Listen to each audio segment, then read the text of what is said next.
Look, welcome back to the channel, everybody. My name is Corey Miller, and thank you guys so much for being here. I appreciate it so much. Thank you to anyone who likes, comments, and subscribes to the channel because it helps so much. You know that. Anyway, today we have a very special episode of the Cherry Time Podcast. It is episode 12 today, and I'm not gonna lie, you could probably already tell, but it's a long one. Okay, sometimes these interviews, you just catch a vibe, right, and then you just keep it going. It's Cherry Time. It's not supposed to be just 30 minutes or an hour. Sometimes it's 2.5 hours because there's so much stuff to talk about. So anyway, I hope you all enjoy. I'm not going to do any video for today's portion. It's just going to be audio only. I'm sorry. But I hope you all enjoy the Stizzle interview. Now, this was recorded a few weeks ago before we found out about Gamescom.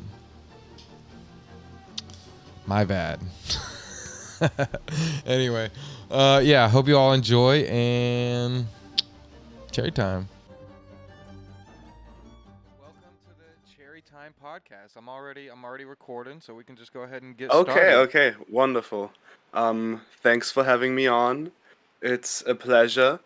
Yeah, what do you want to talk about? Do you want to start with Silksong Cope, or do you have Well, other things you want to mention? I usually do wait a little bit to get into the cope Okay, portion of yeah, it. yeah, okay. I kind of like to figure out about the people a little bit, but I am getting into That the makes sense, yeah. I am getting into the cope early with you because I feel like you are a fellow coper, and I'm excited to get into it. But yeah, so first off, I just want to say, how do I correctly say your name? Do I just say Stizzle? Stizzle would be the correct way. When I started out, I called myself Stizzle with like a sh. Okay. But then people kept mispronouncing it, so it's Stizzle now. So that's what we're going with. Okay, awesome, cool. Yeah, and I was just looking through your YouTube. I feel like you're almost one of like the first like real Silksong YouTubers out there. You were pretty early onto it, right? Kind of, yeah. Like, I remember when I started, I had just done like my civil services, which is like a thing you have to do in Austria, which is like almost a year-long thing. Um, and then I was like, I want to do YouTube again. And then I was at first, I've wanted to do a video about Zelda, Legend Okay. of Zelda. That did like shit. So I just like had 10 views after a week. So I was like, you know what? Maybe I don't have too much to say about Zelda that other people can't really already say in a better way. And then the Silksong thing came out at E3, I believe. Yeah, I think that was it. And then I made like a little video, and um, yeah, I've stuck with it ever since, basically. Awesome. So how early were you on to Hollow Knight as the game? Were you like there like for like the release year? No, I was not there for the release year. I first heard of it in like late 2017, I want to say, when it was announced for the Switch. And I just saw the trailer, and I'd never heard of anything about it. And I was like, okay, wonderful, just tell me when it's out on the Switch. I know that I will love this game. I don't need any more info. And then it's released on the Switch in like the first half of 2018. And yeah, I was right. I fell in love with it immediately, and it's now one of my like top 3 games of all time. Did you Yeah. have did you have any like early complications with it? I feel like a lot of people like pick Oh it up. yeah. Yeah, I feel like a lot of I people pick it definitely up. had as well. Yeah, I feel like a lot of people just pick I it up like and it. put it down real quick. Sorry. Yeah, it happened with me as well. Like I got it when it released, and I played like 10 hours until I got like to the end of Green Path. And if you're playing it for the first time and you don't know how it's going to how the game's going to develop further on, it can be a bit daunting because it's like, ooh, damn, these these bosses are really tough, huh? And especially Green Path as like an area is, I think, a bit misleading because it's again it's a path, so it's very much like a very rough track, and you don't have too many other options. Um, and yeah, so I put it down, and then after a week, I picked it back up, and then played on, and then I just played it all the way till it was finished, I guess. Yeah. So then it really clicked. But yeah, Hollow Knight is definitely one of those games that um takes a few times until it really clicks. I've right Yeah. now got the same problem with, my girlfriend wants to play Hollow Knight, and she's also having quite a few problems with it right now. Yeah. That's probably fun to watch and relive those memories again. Yeah. So, what was it like when the Hornet DLC got announced? Like, what was it like in the community at the time? Do you remember that? um, I just remember, I was playing Hollow Knight, and I wasn't not part of the community until I made my first video, basically. Okay. So when the DLC was announced, I was not really aware of it.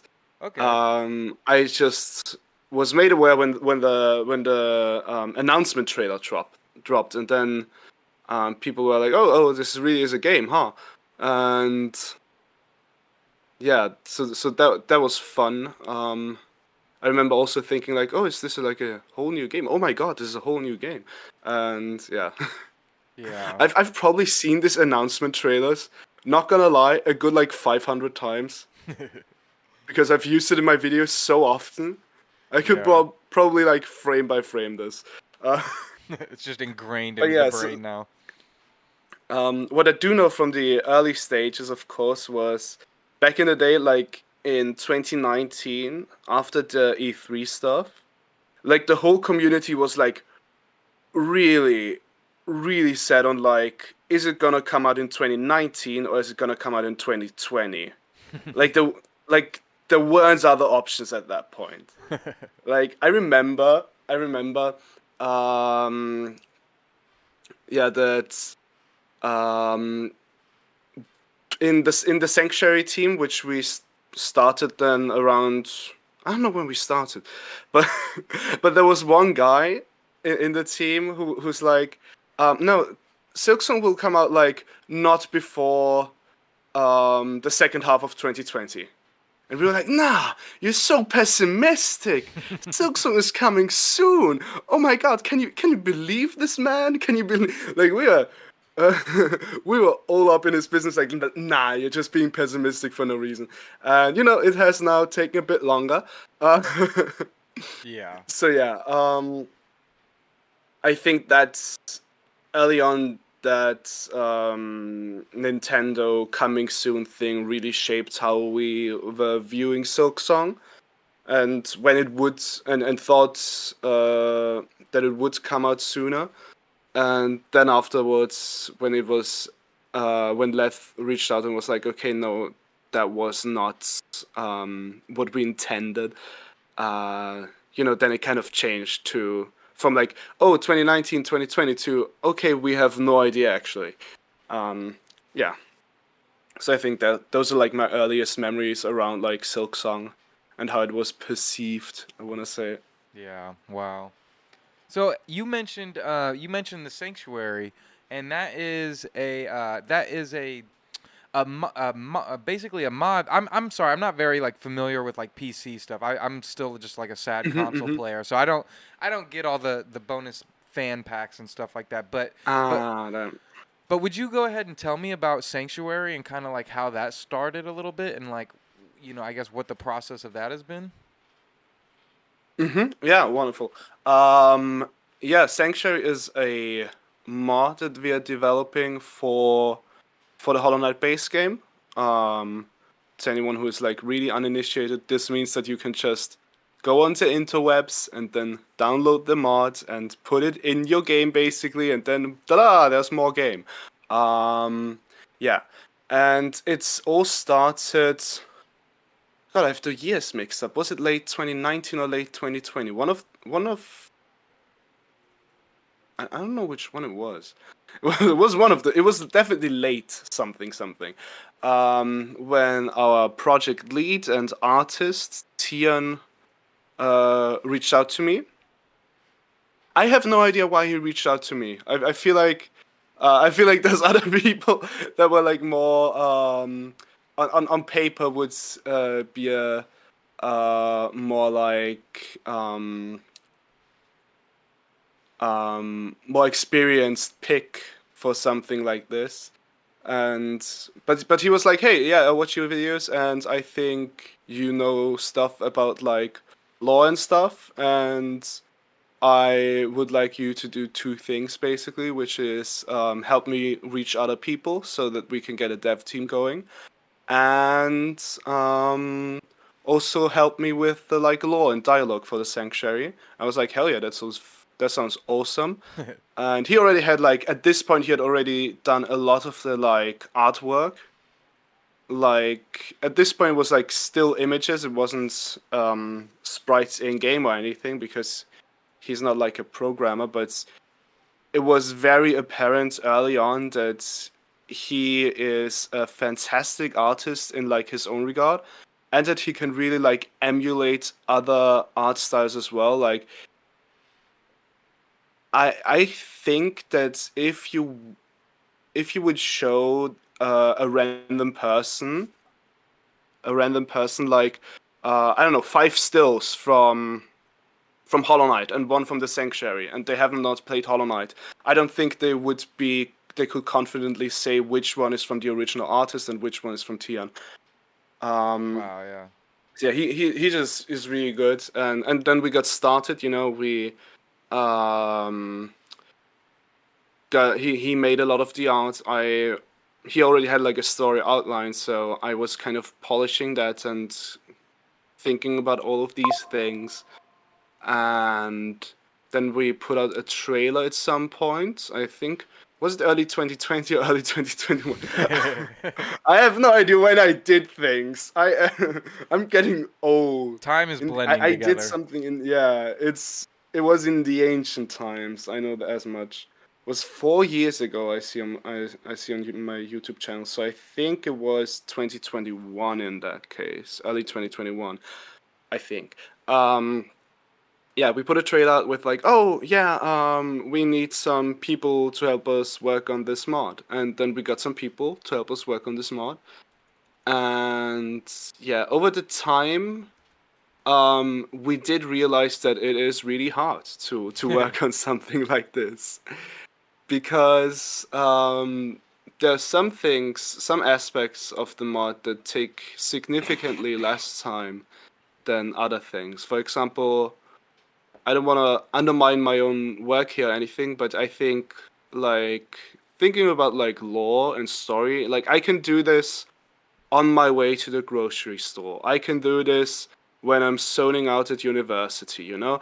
I don't have to be at my computer like programmers and really have to sit there hours and hours and hours on end, you know? Yeah.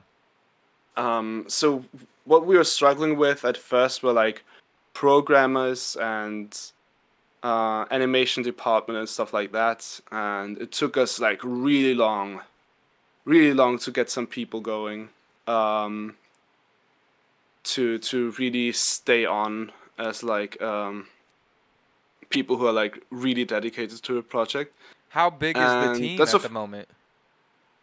oh god, let me actually take a look. I've got the Discord server here somewhere. Now, not everyone who joined the team and then has kind of stopped working on it as much as they had previously has left the team. So there's still a lot of people just here. I can say that we've got close to 30 playtesters right now, and in the Sanctuary server are... How many people are here? yeah, like 45 people. So I would say our core team would be like something between like 10 to 17, 18-ish people. Awesome. So that's of course quite a lot. Uh, yeah, and we did find some programmers that are really like really working on this, and there's hard things to work on with these mods, where they actually have to find like their own solutions and their own like ways to connect new systems with the base game.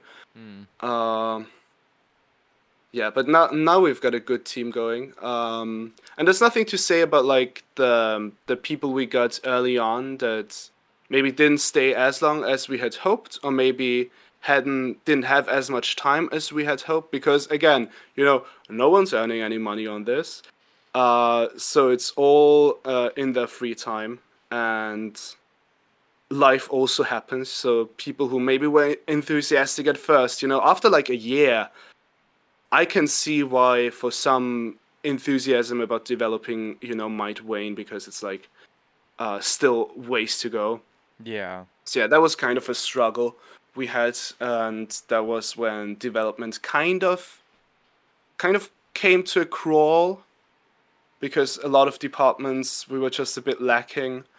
But yeah, Tion just stuck with it. He was just like, nah, we're gonna do this.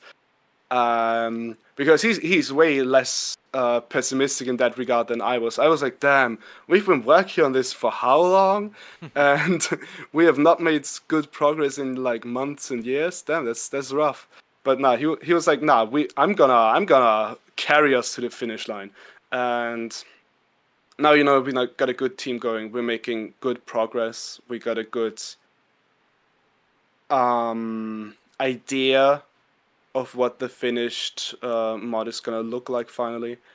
Not idea, but like we're getting close to having like all the parts Yeah. implemented, I guess, and then you still gotta play test and gotta reevaluate and all that stuff. But yeah, we're definitely in, I would say, the best state as a team and as a mod project that we've ever been. So I'm really happy with how that has turned out. So from a player aspect, like what are they gonna experience whenever they hop into the sanctuary? Ah, yes, that's also something I I should have mentioned before. So the sanctuary majorly revolves around an area called the sanctuary.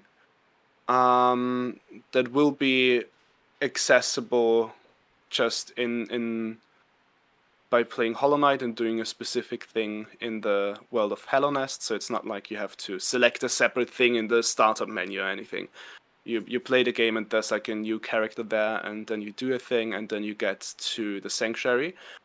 Okay. And the sanctuary has we've chosen to kind of make it of course it's not canon because we're not Team Cherry, but we've kind of chosen to tell a story that is in a way self-contained but still has like overarching themes and problems that are in Hellenist currently, Okay. and um, yeah, also some things that go into like fan canon stuff where it's like, okay, let's have these characters. Let's say they have interacted with these characters before, and so we kind of have that kind of stuff going that I think doesn't disturb the core lore of Hollow Knight, but adds like a fresh hidden story that could be. Let's put it that way. Yeah, that's cool. Um, I think that's a good like baseline to have with it of like something that mhm, could exist in the world but like and yes, doesn't break into the lore too much. But yeah, keep going. I'm sorry. and no worries, no worries. And yeah, so in the sanctuary, it's a it's a single area that it's not too big. It's not like deepness level. I wanna hamper the expectations a bit there. Um,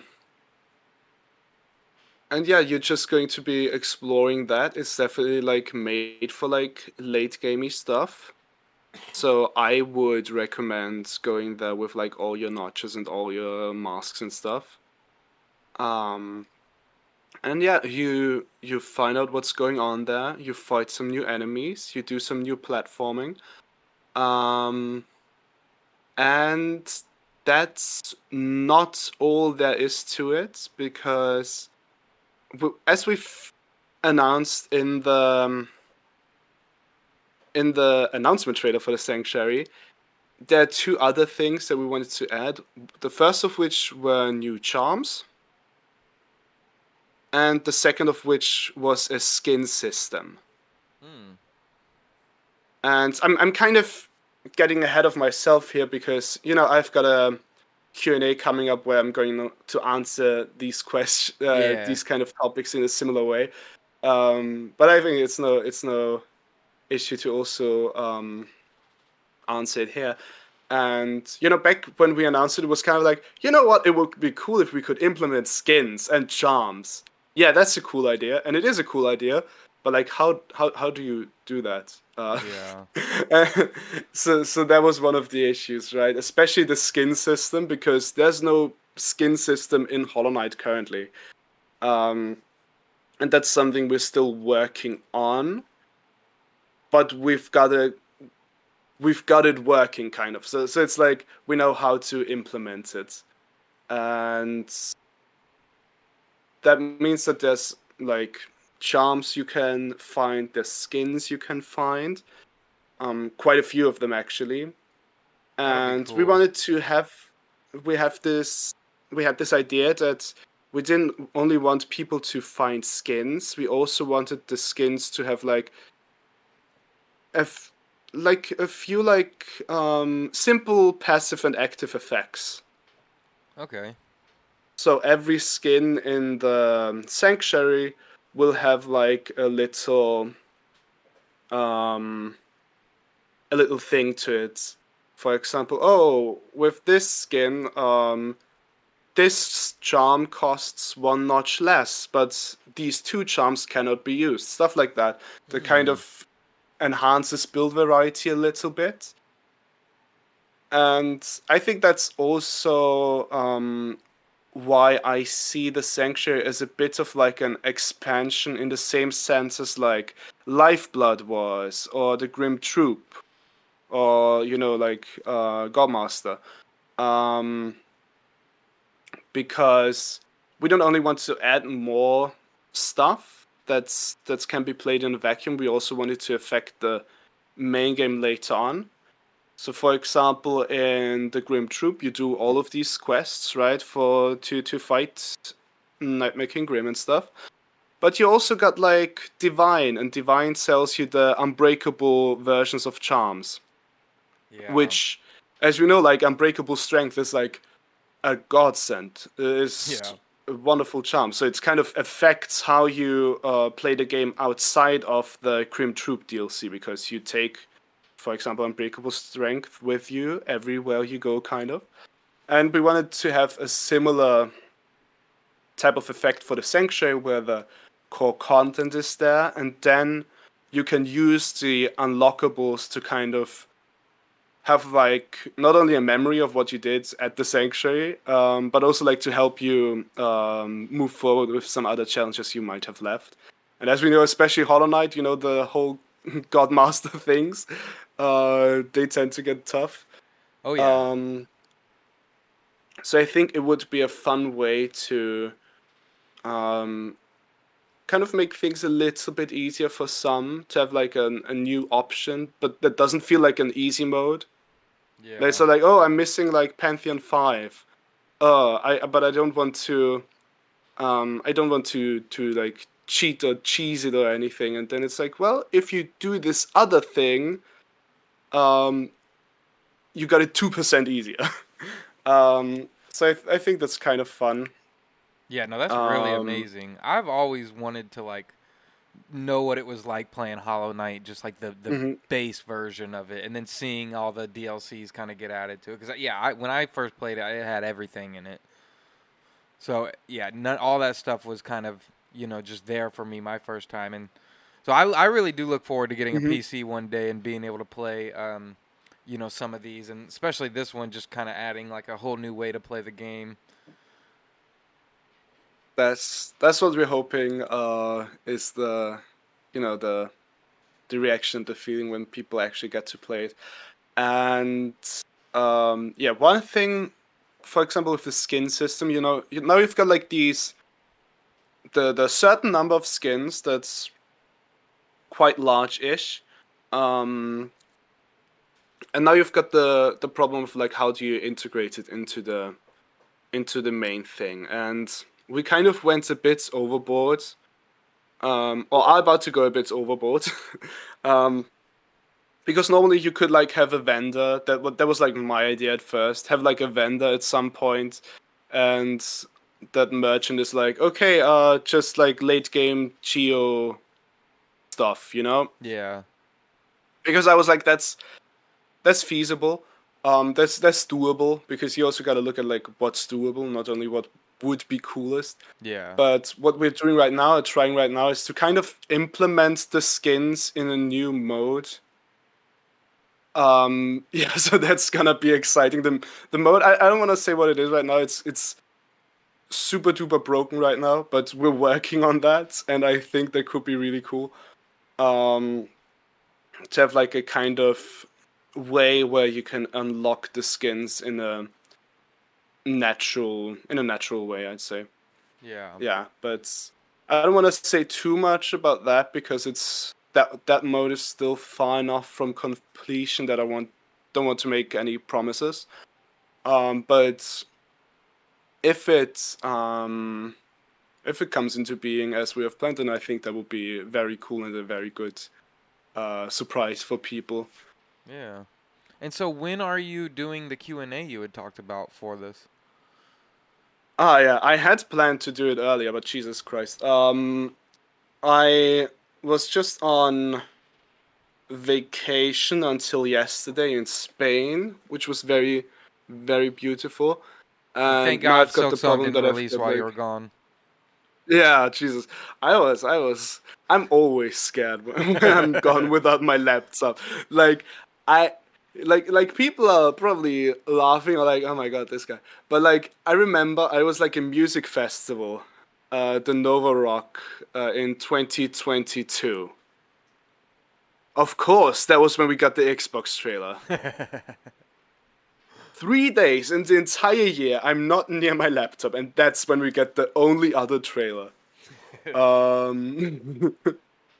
Um, yeah. So that was like, I'm just like standing near the pit, metal playing all around me, everyone's screaming. I'm like, oh, they just, I think they just uploaded a new trailer. What?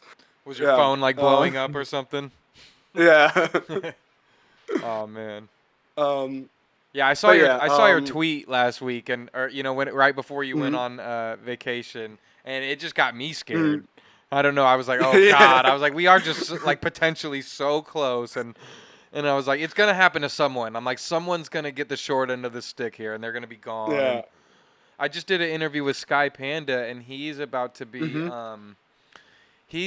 to be going to Japan for a year, and is gonna be Oh away my from his God. Ooh. PC. Nah, nah. Oh, ooh. Yeah. My. My heart Yeah, broke. yeah. My heart That. broke a little bit. I was like, "Oh my god." I mean, on one hand, like being in Japan for a year sounds amazing. I know, I know. Uh, um, but like, damn. Oh my God. I know. Yeah, that sounds like the best trip ever, but the worst timing. Oh, Oh, that sorry. sounds like a crossroads in Panda's mind. Like, go to a wonderful place, but no Silksong. Yeah. Oh I'm my I'm God. sorry, Panda. Um, but yeah, so I got back from Spain. Luckily, no Silksong news. Now I've got the problem that I still got like um that I only have a few days time technically to make this Q&A right now, and I also have to do like 2 seminar papers for university. So I will have a stressy few days, but Not today, I'm not, because it's Sunday and I just came back from holiday and I don't wanna. So yeah. That's something that future Stizzle can work out, aka the Stizzle in like 20 hours. um, but yeah, so I'll be just working on that, I guess. I had the idea of like doing the top 10 questions because I think it would be fun to see what kind of questions the people come up with, and I'm going Yeah, to answer the top 10 most asked or most liked questions. And yeah, that'll be cool. All I right. think it's fun. So, I know I said I was going to get into the cope early, but you know, we had a lot hmm of stuff to talk about, but we're here now. So, we are less than 2 months away from ACMI now. How are you feeling about Oh like God. the potential release of Silksong, and do you have any doubts about us getting it before then? I I do have doubts. I would say I don't know how to feel exactly because it's very odd, you know. This I'm not. In a way, 2025 has been much more news than we had gotten in 2024, 2023. But the nature of it has been very odd. Yeah. Like, and I don't think that's only the case if you're like very much in the weeds of the community and you're so far in that everything is News. weird and everything is news. But like, I don't think this news cycle or like this development cycle leading up to the release is similar to any game ever in a way. Like the we got cryptic tweets about cake that everyone's like, nah, it's a coincidence, and then it wasn't.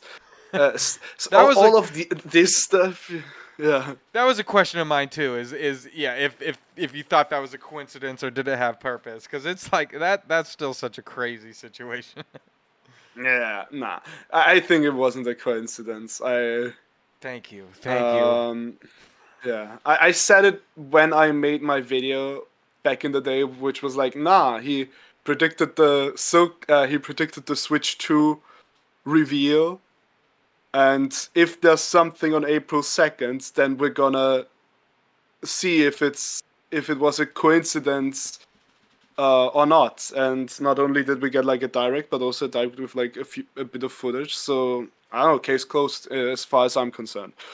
Yeah, But it's still very odd in like how it came into being, right? It's still nice to see the 2025 release date, release year, but yeah, just a very peculiar situation.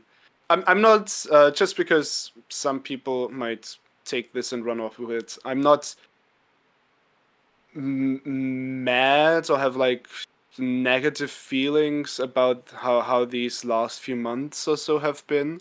I'm just a bit perplexed yeah, in like a very neutral way. I'm like, huh, that's very odd.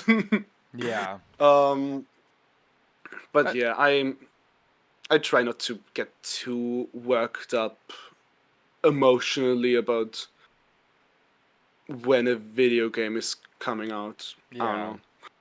That's exactly how I've been. Like this year has been like, yeah, it's been like really, seems like it's bubbling up to something.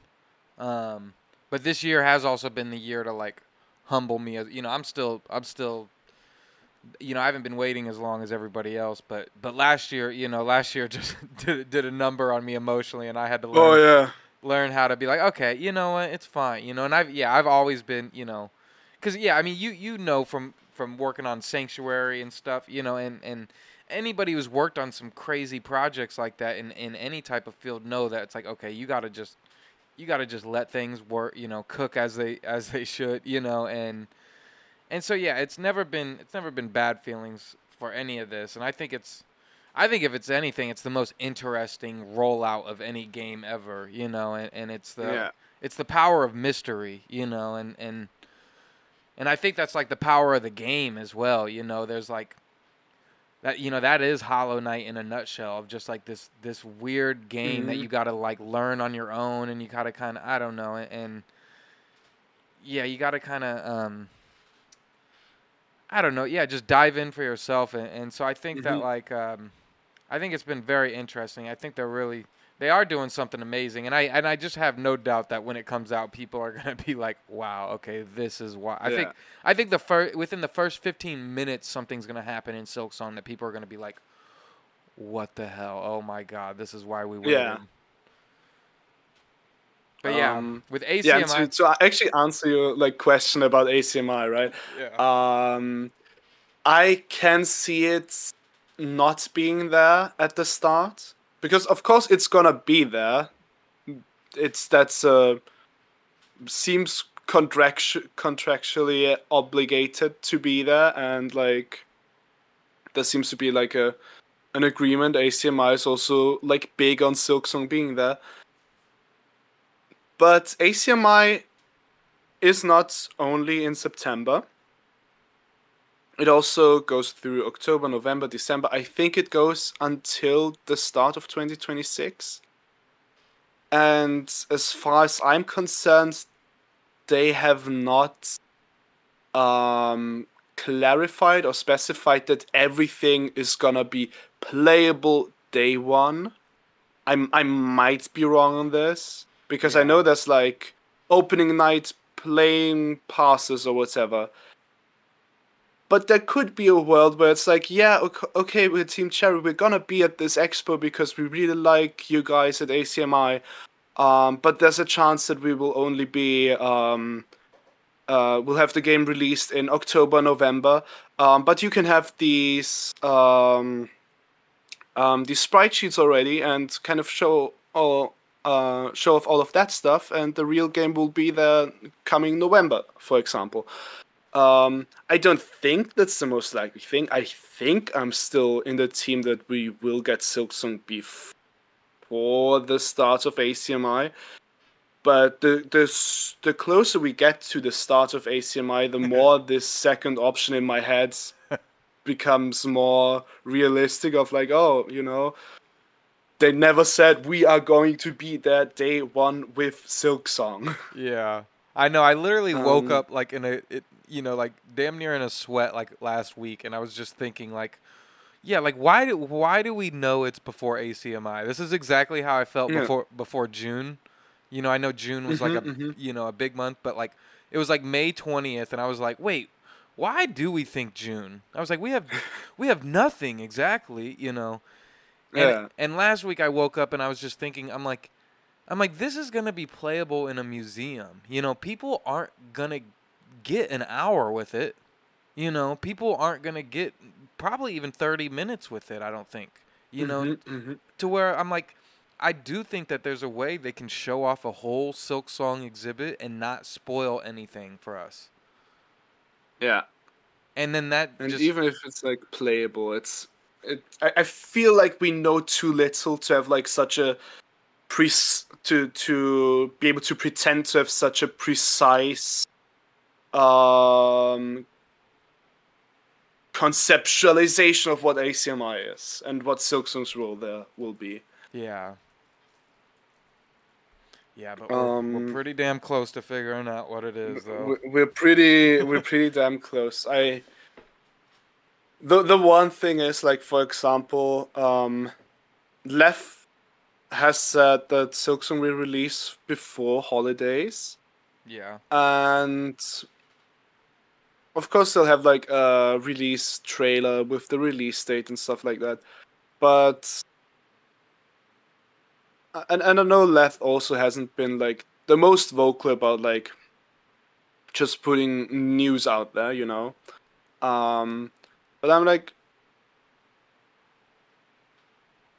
wouldn't they have at least acknowledged ACMI at some point if they were 100% certain that Silksong will come out before then?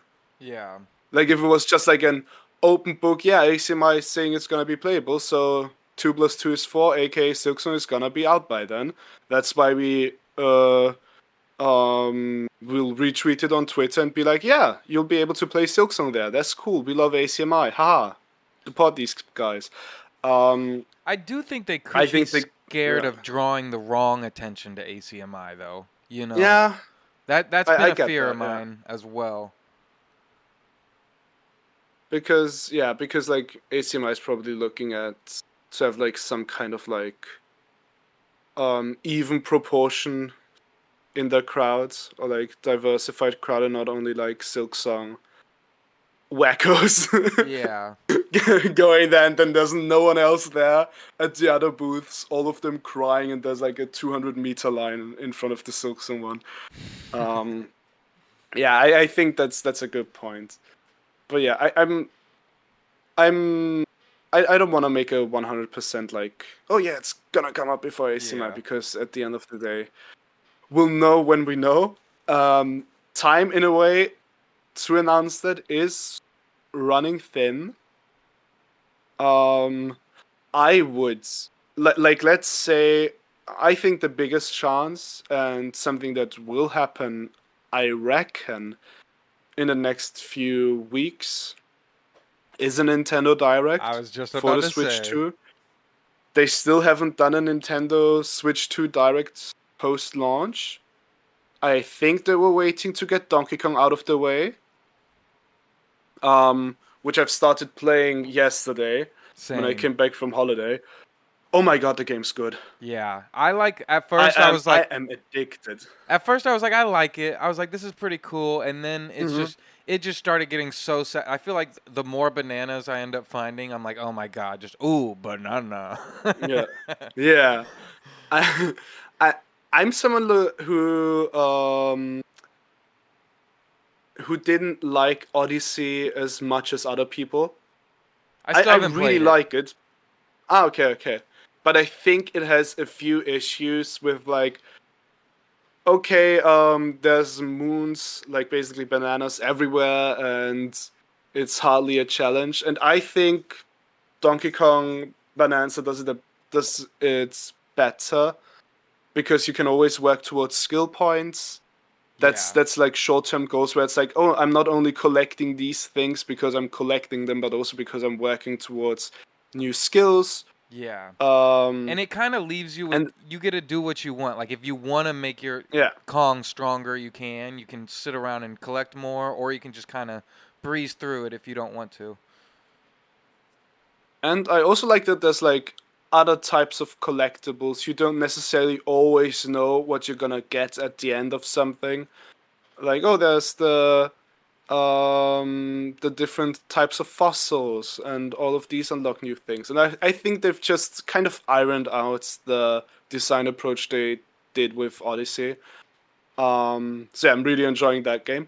But to come back to the topic of the The direct. discussion, so that's was like the big game, right? That's the big game for the alongside Mario Kart World, for the like first few months. That's the big single player game, and now that's gone, and we don't really have like an outline for the rest of the year. So of course they will need a direct, and they will need a direct rather soon, I reckon. Yeah. Like, they're not gonna have like a direct in October, because what are we gonna get until October? Is it just not gonna be more new stuff?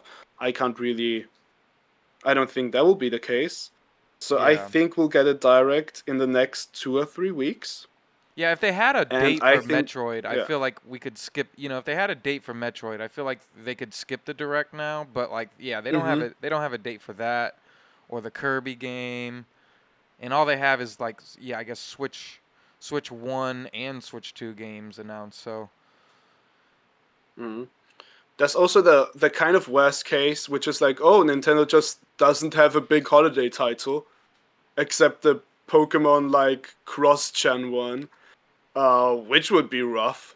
That would yeah, be something, but normally they should have something planned, and that's when I think it's the most likely that Silksong will appear. Um, would put a nice bow on it as well, on the whole thing.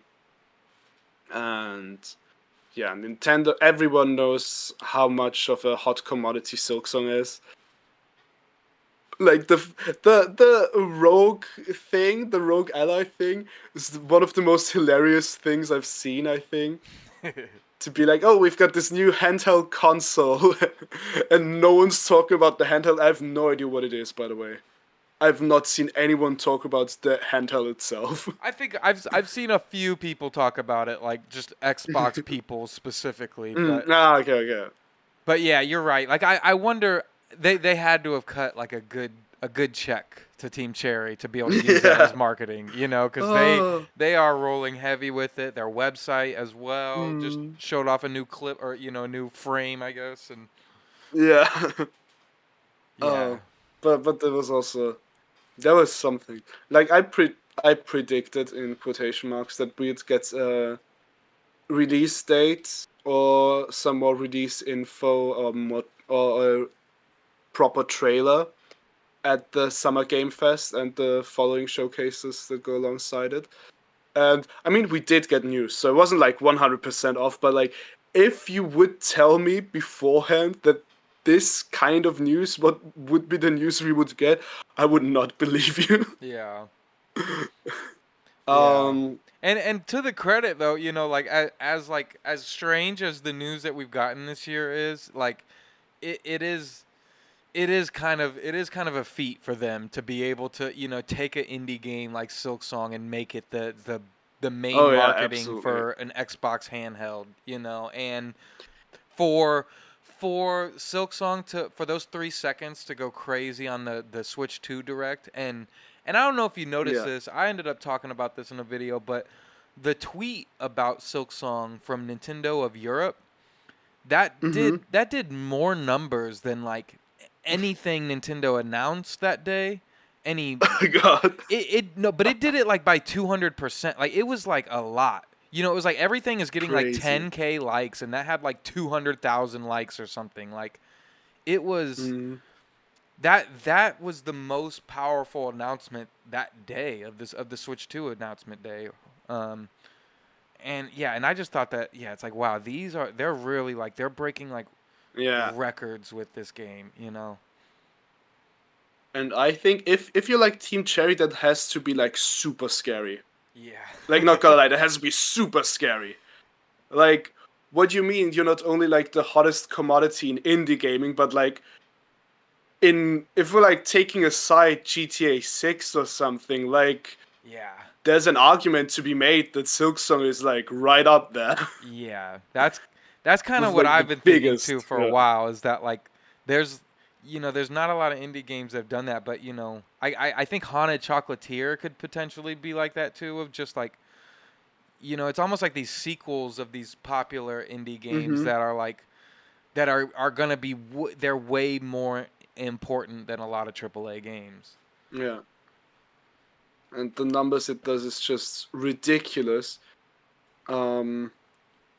Really hard to just wrap your head around the numbers, actually. Yeah. Because I see like I'm someone who follows indie games rather closely, and I see like these other indie games and indie projects that I'm really excited about. And not only do they get like a fraction of views, which makes sense, right? But they get like not even 0.01% of the type of views. So we're not talking about Silksong being in a different league. It's like in a different universe compared to all the other indie games. Yeah. I do think that, which is not. Yeah. I was about to say, I do think that there is something to like like you're a Souls fan, you're into those games and stuff, and I'm fairly new to all that stuff, but I just think there's something about the storytelling of certain games that is going to draw that in. And I think Hollow Knight did that to a T, of not giving people anything, you know what I mean, of letting people have to discover everything on their own, and letting the community have to discover it and share it with other people. I think that that's so powerful, like I think that's the one thing most indie games are probably getting wrong now, of just explaining themselves too much sometimes. Yes.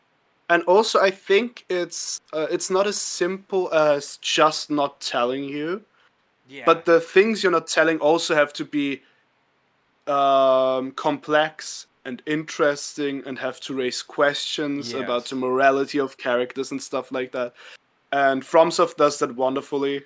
I think, yeah, and in the indie gaming sphere, Hollow Knight did that the best out of the games that I've played, and I think that's one of those things that keeps people coming back, opening up new Reddit threads, making new YouTube videos, Yeah. because in nowadays, a lot of games are kind of like one and done. Like, okay, I played this game. I think I got what it was about. I think I liked it, whatever. Not really thinking about it anymore, like two weeks later. Yeah. And I think games will have to kind of um, try to anchor themselves in the minds of people more, to kind of have more staying power. Because I see a lot of games. For example, let's talk about Ender Magnolia. Do you know it? It's a Metroidvania that came out earlier this year. I know of it. I haven't Like, played it. yeah, it's I played it. It was really good. Really liked it.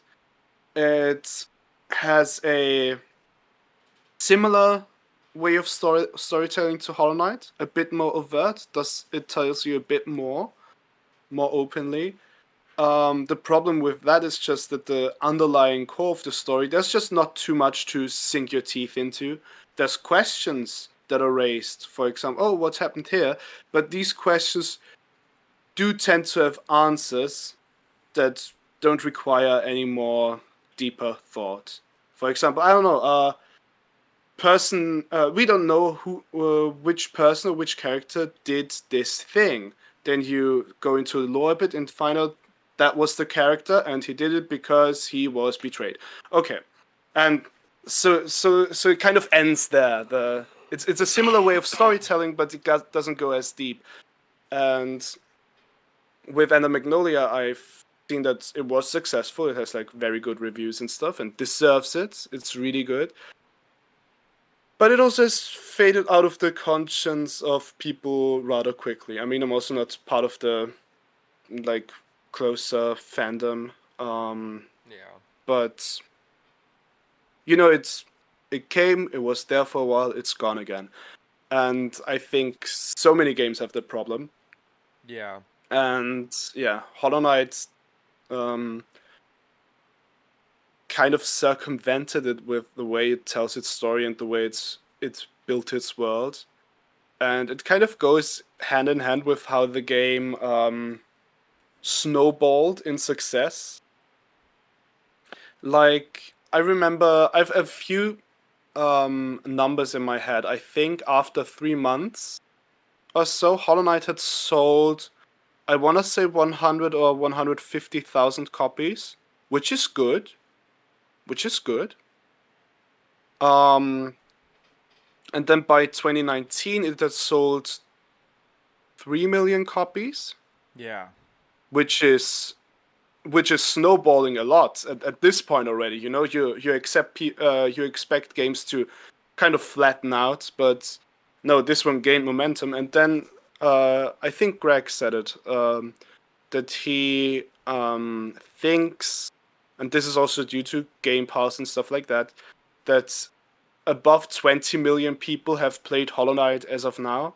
Yeah, I think I seen someone break down, you know, a kind of a kind of calculation based on like Steam reviews and stuff, and they thought that they thought that it was getting up, upwards of like 12 million on Steam Mm, alone. damn, In that's like crazy. recent years, yeah, like this was like last year that they kind of did that because I saw Mm-hmm. that the last reported numbers were 3 million in 2020, like the beginning of it, like and yes, everybody I've a lot of people I talked to like didn't start playing the game until 2022, 2023, Yeah. and a lot of people on my channel are So like that. So yeah, it's insane. yeah, it kind of snowballed in a way that I have not seen ever, because other games, like there's certain games that just don't get played at all and then suddenly blow up. For example, what's it called? There was this one very hard indie game made like by a Eastern European guy. Oh god, I forgot about it. Let let me search for it in the background. Maybe I'll find it. But yeah, there's certain types of games that just get played by like very few people, and then there's like one breakout point where suddenly a lot of people start playing it. Yeah. Which is way more sudden than what happened with Hollow Knight. Hollow Knight, it really was um, over, over the years. It really there it is. Fear and Hunger. That's the one I meant. Okay. Uh, Fear and Hunger. have you heard of that one? No, I haven't. About to look it Very up. odd game, very odd turn-based game, and it just blew up like last year. Like blew up. It's still rather unknown, but like last year, YouTubers got their hands on it and were like, "Oh my god, this game is like really deep." And it again has the same kind of approach to game design, which is like it tells you nothing. Yeah. And that, of course, I think this kind of game design can lead to like long-term success. Yeah. It's not a guarantee, but like I think it's one of these components that I see in successful games, Yeah. that I see emerge more and more. Yeah, it had me thinking. Yeah, because you're right it's just one aspect of why a game can snowball like Hollow Knight did. Mhm. Have you played Tunic? Yes, I have. Tunic, I was just thinking, I'm like, Tunic is a great story, and and you got to learn things on your own and all that. It's one of those, and Tunic, the one thing that I think, like while Tunic has like been permanently like ingrained into my brain, like I think about that game all the time. I think it's amazing, but I don't think that it has like, it was massively successful as well, Hmm. but I don't think that it has like the longevity of a Hollow Knight, probably based on something like, Hmm. that one of the other major things of Hollow Knight is like God Home and just speed running in general. Yeah. Um, Having so many options for different speed runs and then God Home, like there's some things like that. I think there's also like mixing end game stuff with it is insane. Like, and God Home is just the most like, I think the most brilliant version of that. It really gives something Hmm. for pro people to do, but it never, if you're just a casual player, you never feel like you have to do God Home. Yeah. And I think that like some game, yeah, I think that's like, the replayability is something that other games lose out. That may have like the great story, but not making it replayable, I think is a huge thing. Hmm. I think Tunic is a very interesting example because for it, not telling you anything is the main mechanic of the game in a way. Yeah, Because you find all these pages, yeah, and um, so it kind of goes into like similar territory to what we've talked about with these other games, but does it in a very different way that it ends up not being that comparable, um, when it comes to how fans will interact with it, yeah, because it's more of like a you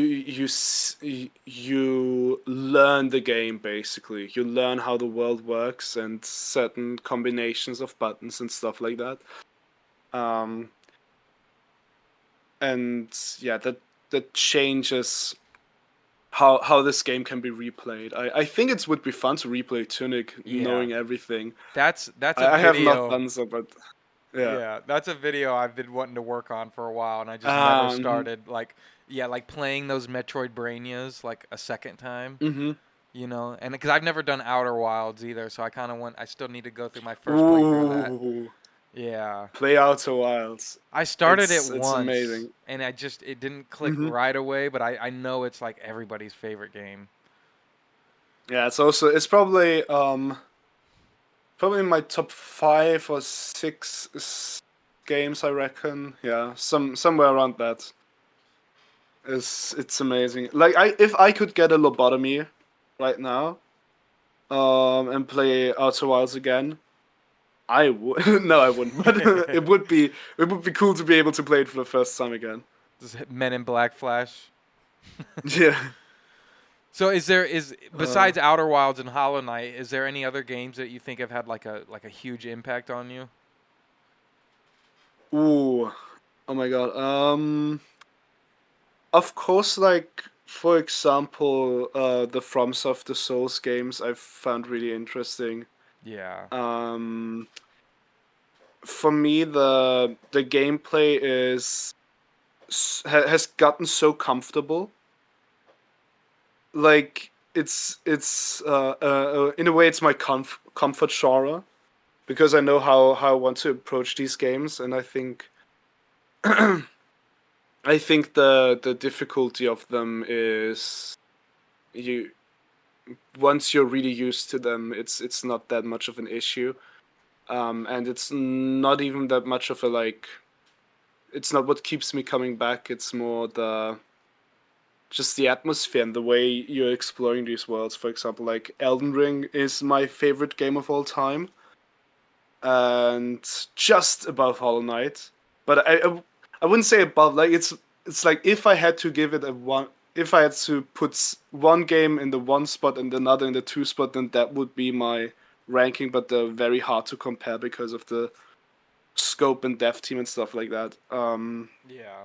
But yeah, those games like um, Elden Ring, Bloodborne have had an impact in how I see like world building and how a fantasy setting can come to life, and also how it just deal with like certain stressful situations in games.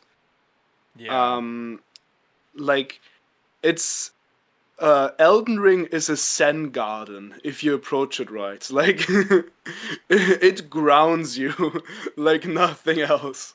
Like fighting Malenia for 7 hours, you're just like, you know what? I've reached inner peace. I've been reduced to atoms. Nothing matters anymore. And yeah, so I think I've gotten way calmer playing video games. I never was like a ragey type of guy, but I think it just kind of helped me just view games in a more relaxing way. And then games that you know changed me in some way or another. Apart from those, well, probably Omori comes to mind. Have you heard of that one? I've heard of it. I haven't played it. Yeah. It's a very intense game, very um, very sad game that, in my opinion, like deals with the emotions of its characters in a very um interesting way and portrays them in a very interesting way, and the whole world is fascinating to me. So yeah, that one. And then recently I think Clair Obscure, which you've probably heard of. That was the one big game that's released this year, the a big surprise hit, so to speak. Yeah, I want to get it. I'm just waiting Um, for a physical release, like another oh yeah, one. makes sense. I don't have it anymore, but I had Xbox Game Pass on PC, and it was just on Game Pass, so I was like, well, might as well make use of it and play the game. Yeah, I hear the And opening of it is just so amazing. the opening is fantastic. Whew. Um, I'm not gonna say anything, but it's just it sticks with you, and it's Yeah, I can't wait. yeah, feels like a perfect way to kind of start that journey. And that game also makes some interesting decisions that I can't get into without spoilers, so I won't mention them. But it's what I see with like these AA and indie developers that kind of um, don't adhere to certain structures that we expect to see, and just do stuff their way, and then you're like, oh yeah, I guess you can do stuff this way as well. Oh, that's interesting. And um yeah, there's also I watched a video essay yesterday about another game that kind of goes into a very similar um route that goes down a very similar path as the games we've talked about, which is Void Stranger, Okay. which is a somewhat unknown video game, and I've seen the um, video essay from Super iPatch Wolf, who uploaded a video on it yesterday. It's just another very interesting game. It's kind of um, imagine a game that hides its rules. I want to say the rules of how the game works in a similar way as Tunic, where there's Okay. like certain things that you can do that you have no idea you can do, but it's all in um it's all based on like self-discovery, and you can't like find a page that tells you to do said stuff. And yeah, I'm just gonna send you the video essay Yeah. because it's structured perfectly. Yeah, Um, this game looks really cool. I'm depending looking on at the yeah, art now. it's kind of got a top-down Zelda-y vibe.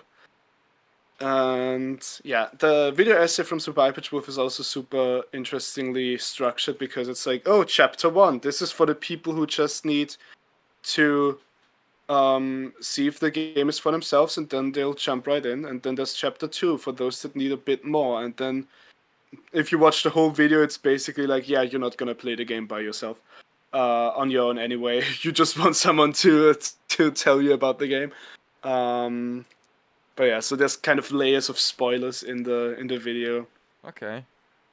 Um, but yeah, fantastic video. Super iPatch Wolf also one of the, if not the YouTube creator that I am inspired by the most, I would say. I look up to the most in a way, Awesome. creatively. Yeah, I've Yeah, never heard of them. as a um, I think he's Irish, YouTuber who just covers a lot of stuff that is interesting to me. For example, made a video on, God, what was it?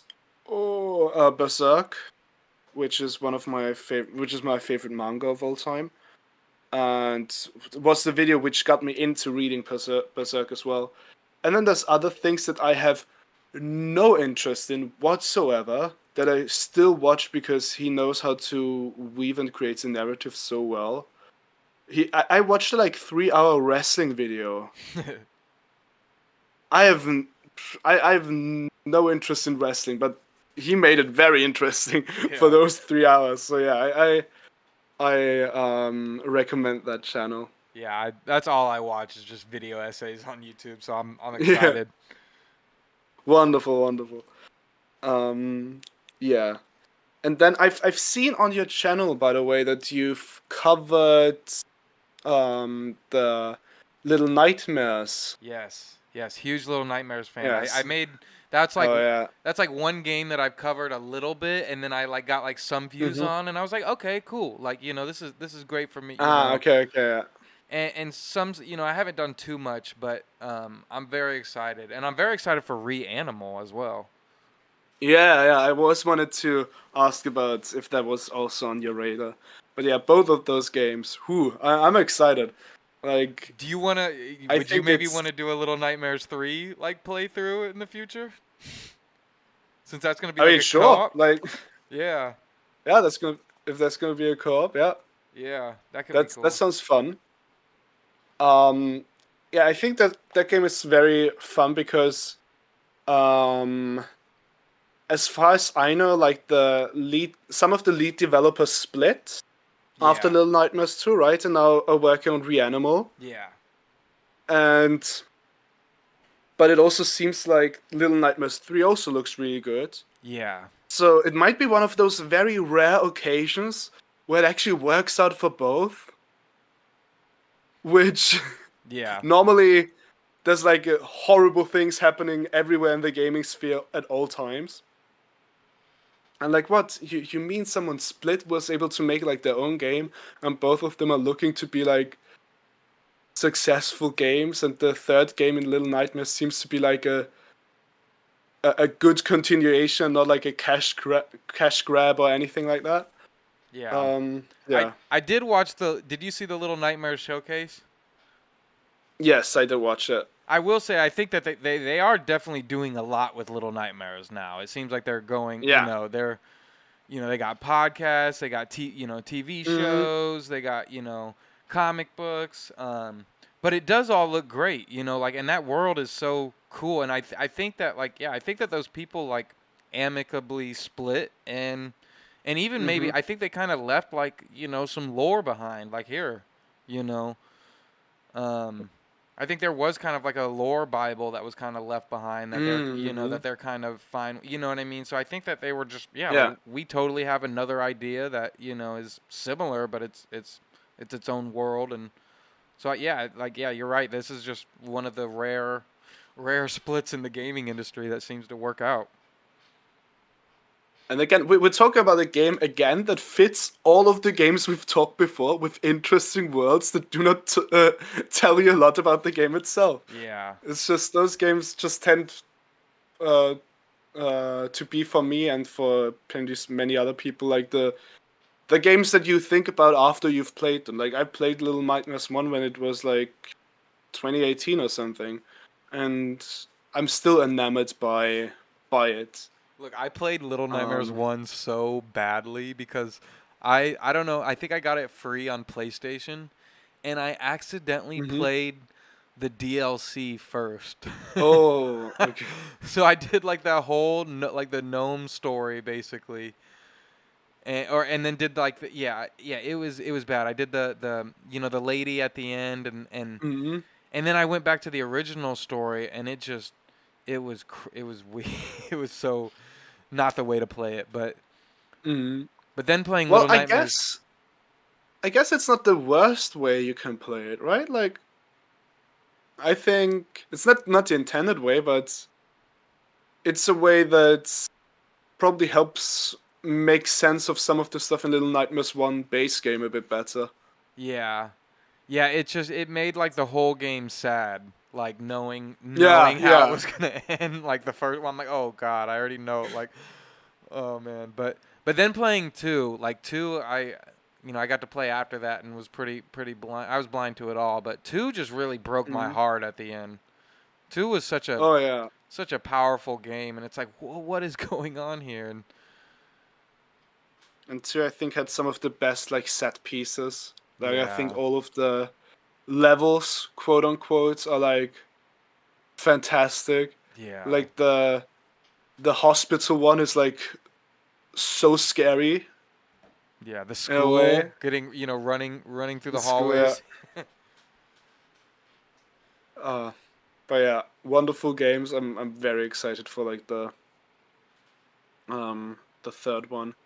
Yeah, I wonder when we're getting Reanimal Just as well. It's supposed to be out this year.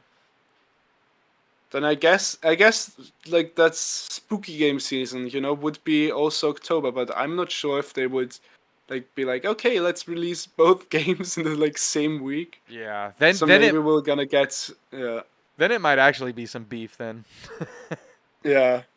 We might I don't know if you like have uh this type of game, you might want like 2 months probably have them separated by 2 months, I guess, Yeah. or Then more. then maybe a December So release maybe for Reanimal. I don't know. yeah, or maybe push to January. Something like that could make sense, I think. It's also something like with like releases that um I've had a lot of time thinking about with like Sanctuary stuff, right? We don't have a release yet. But it we do have to think about Silksong Yeah. when releasing this. because because it's of course we're not looking at it from a monetary standpoint because it's free, but we still want people to actually go and play the project, especially after all of these years of putting work into it. So for example, and I think that's something you see in the video game industry with every game that gets released, Not only that it gets released when it's done, but also when it fits nicely alongside other games. And especially with something like a Hollow Knight project, you have to look at Silksong and be like, okay, I don't want Sanctuary releasing 2 months or less before Silksong. And that's not our like concise group opinion. That's just how I kind of vibes just based on vibes and like judging the situation. And I don't want to release it like within 5 or 6 months of Silksong. Yeah. Because after Silksong's release, as we've established with all the games we've talked about, it's gonna be a game that stays, that gets people talking. And as much as I believe in my own project, in our project, no one's gonna give a shit if I release Sanctuary 1.5 months after Silksong. Like, Yeah. that's not happening. I'm not. It's like sacrificing. It's like sacrificing the project. Like uh, there's gonna be lace hornet fan fictions that have more people reading it than our project if I release it 1.5 months after Silksong. So yeah, you always have to like consider those things. Yeah. Yeah. Yeah, there might be Um, yeah, like 5 to 6 months. There might be a time where it's like right when mm, Silksong is kind of dying out to the major public. You know what I mean? yeah. Where people want more content. And that's where Yes. that mod might hit real nicely. Yeah. Like before all of the major mods for Silksong start coming out and start being announced, before all like potential DLC gets announced, um, in the midst of people just talking about the lore and stuff, which happens and will always happen because we're still talking about Hollow Knight lore. Yeah. Um, Yeah.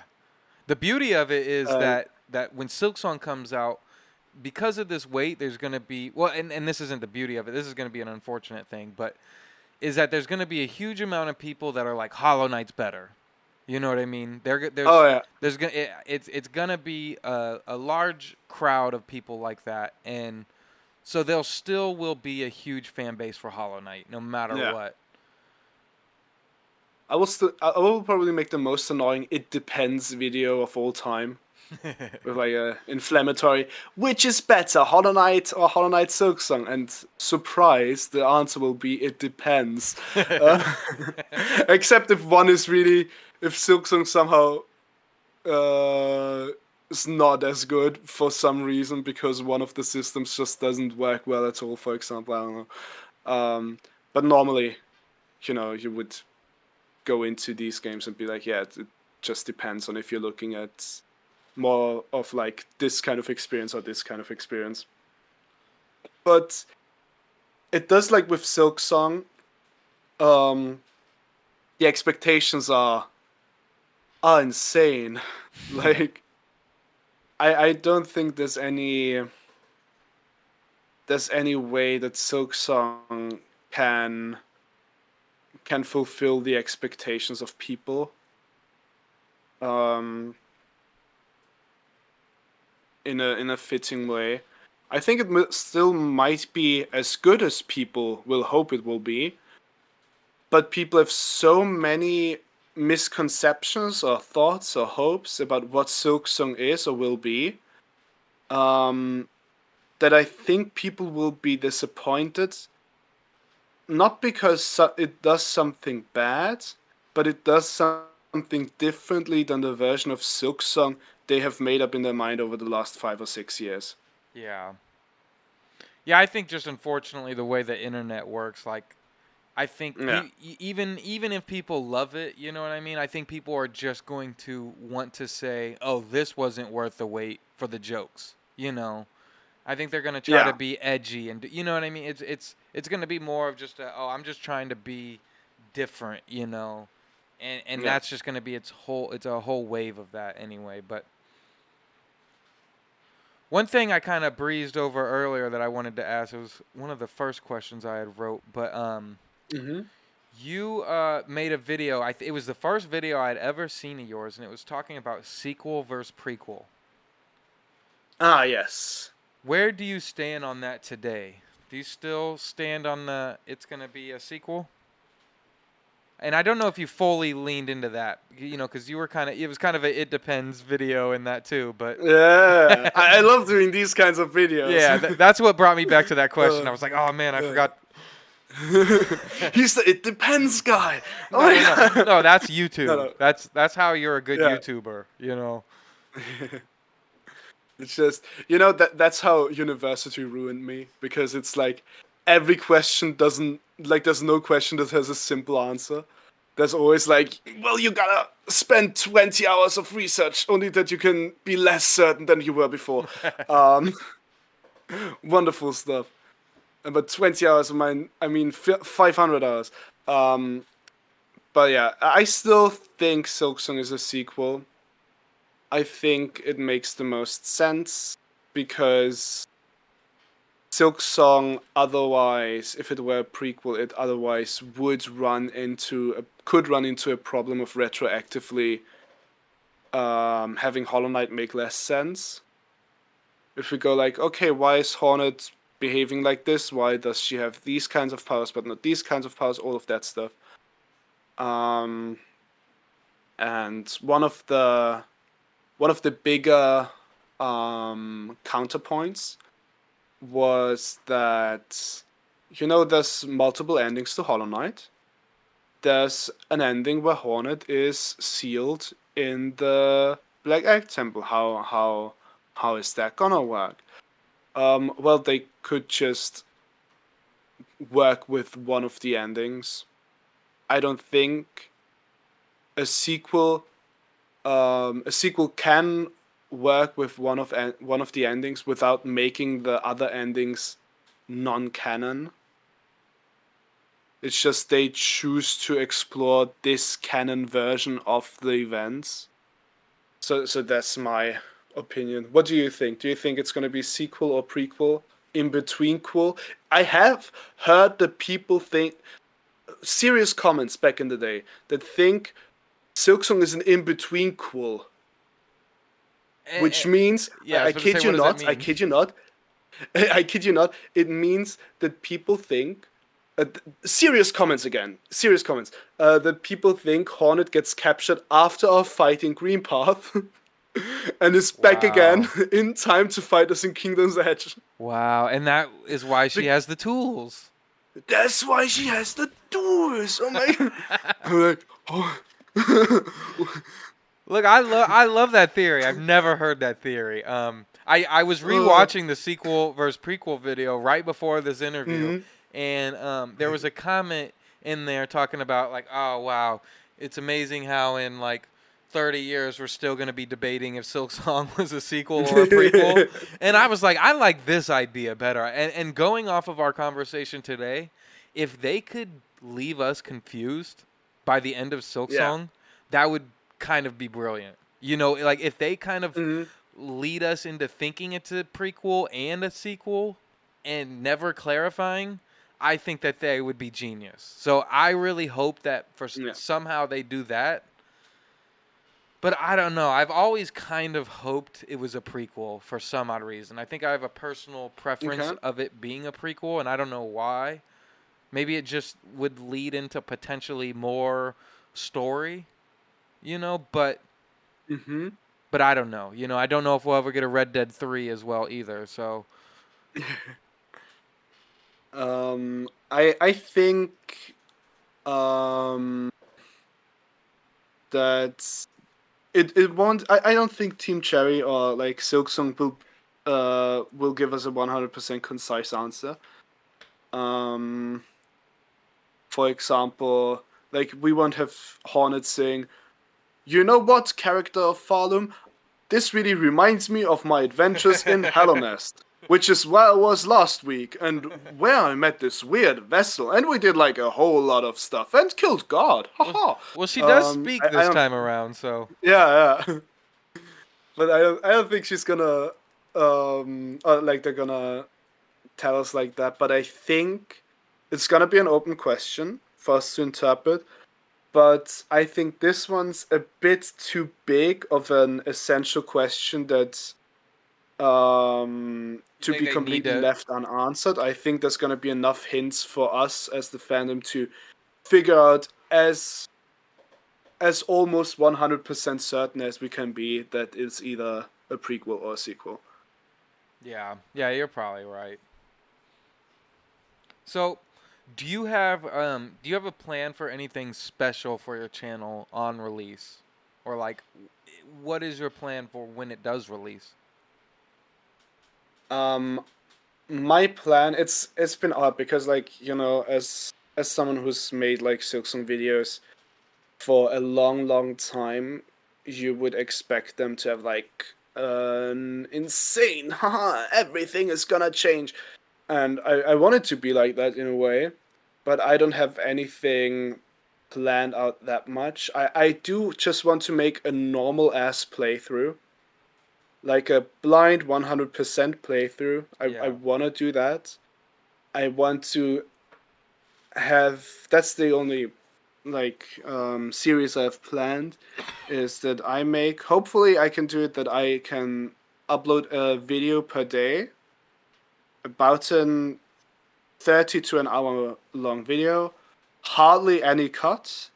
I want it to be like a whole experience, and just upload it like this, and then make some videos on the side, and then make some lore theories, make some I found this little thing that I don't know if you found this yet, so this kind of stuff, and then I think Silksong itself will kind of provide with what inspires me to make videos.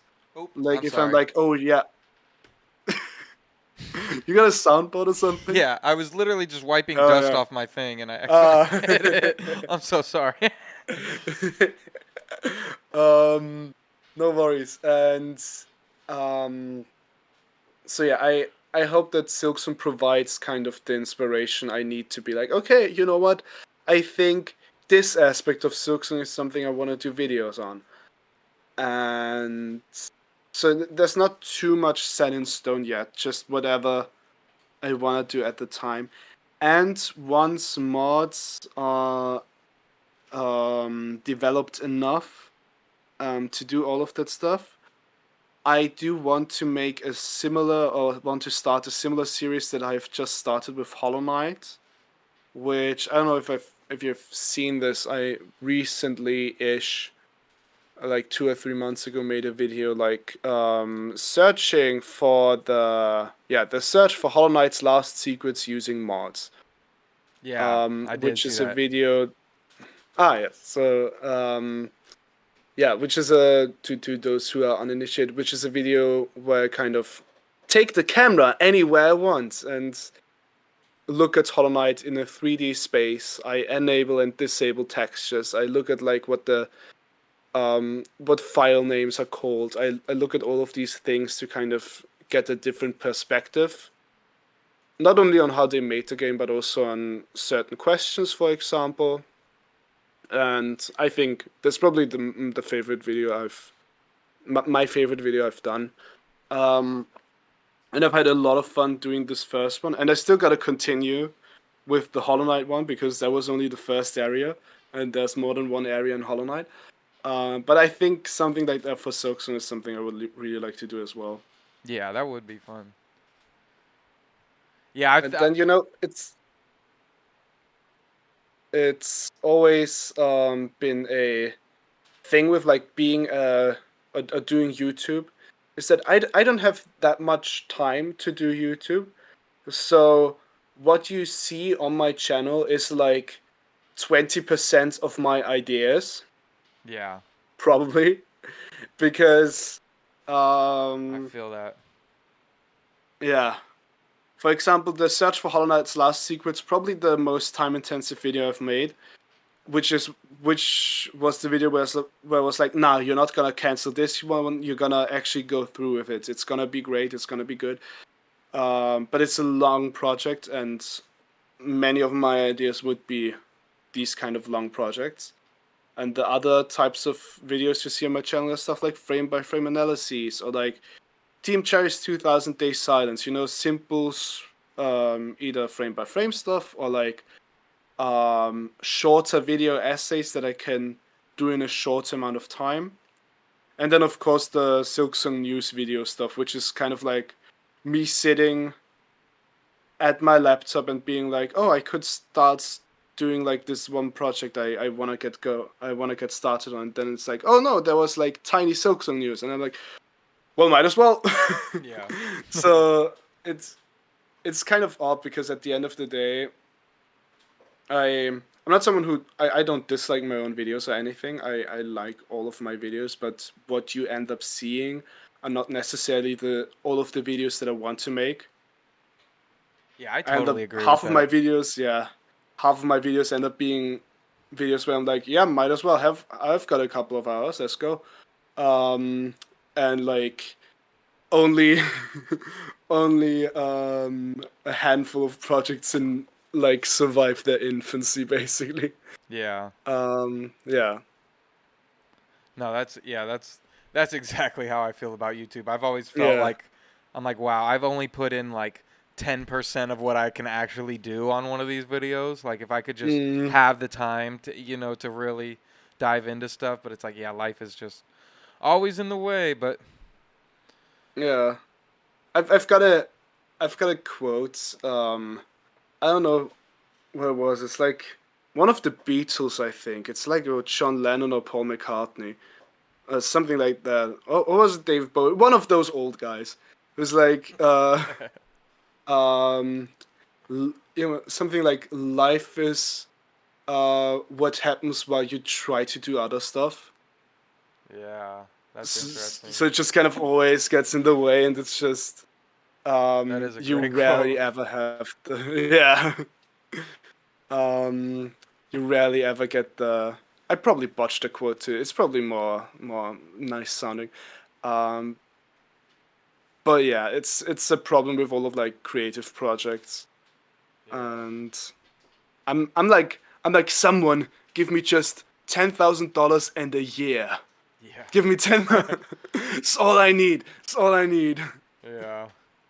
Uh, but yeah, sadly that's not the case. Um, but yeah, I've kind of in this year like revitalized um my drive to do YouTube because I don't know if you had noticed it, but like in the previous 2 years I had made barely any videos. Which is just because you kind of it's a mixture of like burning out from doing YouTube And and it's knowing that hard being any big Silksong yeah YouTuber. yeah That's a tough feat in its own. Making, yeah making Silksong videos for that long. It's I yeah started last year and I burnt out super quick. and yeah, that's also something you have to kind of work within on YouTube. You have to work within a certain um niche, and YouTube does really punish if you try to go outside of that niche. For example, like 2 years ago when it came out, I made a video on Tears of the Kingdom, like my critique, and long as video essay. I think it's a really good video, 80 minutes long.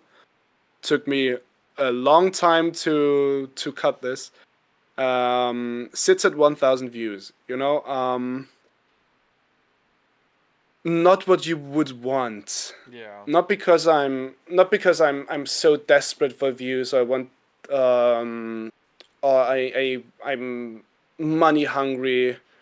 People strongly overestimate how much money people make on YouTube. Uh, but rather because like you have one of those kind of videos and it's kind of disheartening because you've poured a lot of energy and time into it. You have multiple one of those and your channel is actively dying. So you have to kind of work within certain niches Yeah. and try to find your footing in that. And I think I've done so better this year than previously, but it's certainly something that's has been on my mind a lot. Just being like, okay, I'm now this kind of YouTuber, which is good. I love this game. I love this community. Don't get me wrong, but like with the lack of news and the lack of everything, what kind of talk about that's interesting that hasn't been talked about? Yeah. Where I'm not just rehashing stuff like that other people have already made to in a better way. For example, I'm pretty good at Hollow Knight lore, for example. I think Mosberg and CC Mackay are better or like more informed and got more information about Hollow Knight in their brain. So if I do like Hollow Knight lore videos, I would end up with the problem that um they would just be slightly worse versions of videos those guys have already made probably. Um so yeah, it's kind of hard to find your footing on YouTube, I feel like. Yeah, definitely. Uh and I don't know. That's some exclusive lore. I've actually my first YouTube channel I started being a part of in late 2012. So I've had kind of a lot of time to kind of think and reflect and learn about how to YouTube, so to speak. Yeah.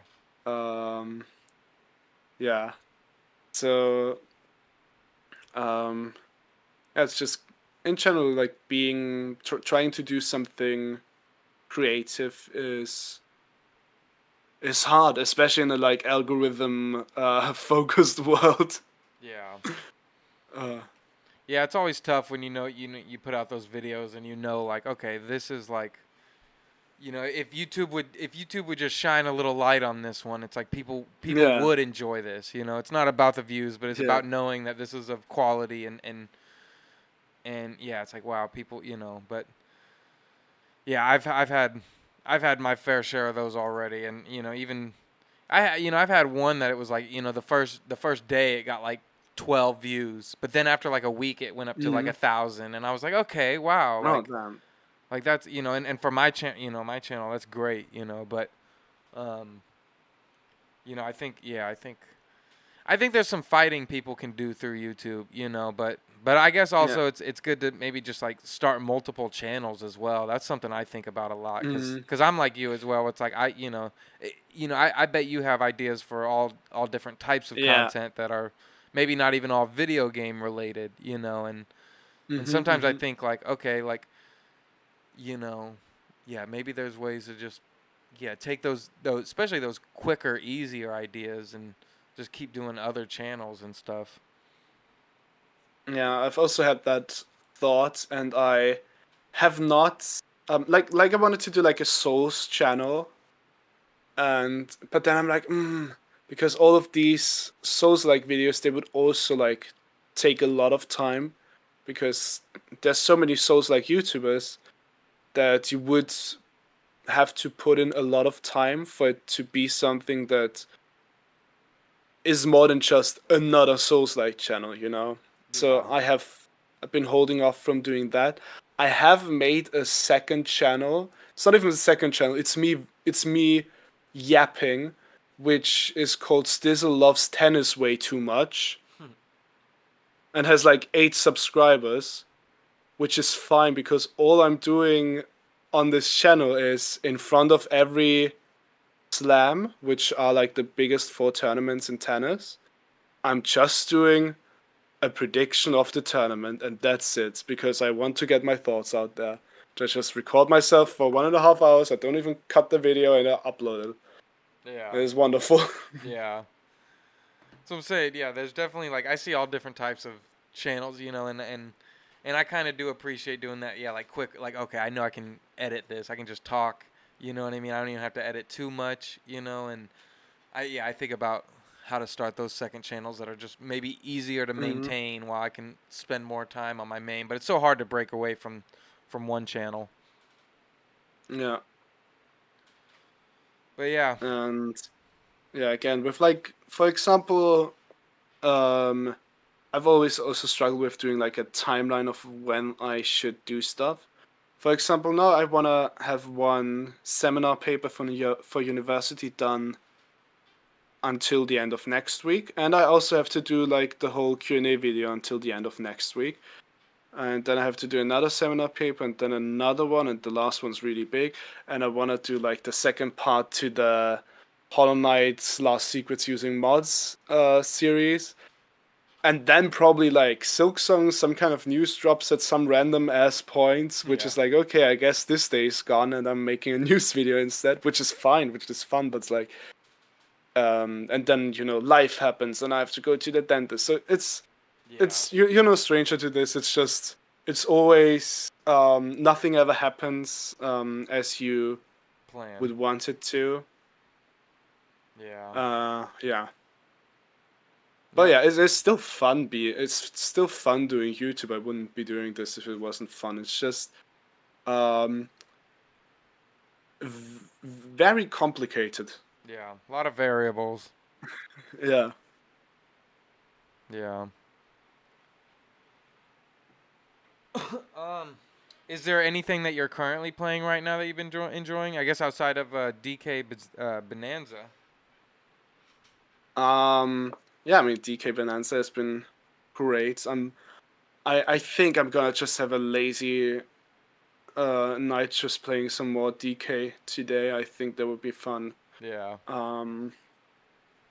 Because I've already cleared like the first I haven't gone further into like other layers, but like the first proper layer you visit, I've 100% cleared. 100% as far as I know. With all the bananas and fossils. Which was fun. So I kind of have this kind of mindset when it comes to collectathons. It's like, I see number on screen, I want number on screen to be 100% completed. Yeah. I don't like seeing 40 out of 43. I want to see 43 out of 43. So I'm gonna be doing all of that before I go into a new layer. Or like new level, I guess.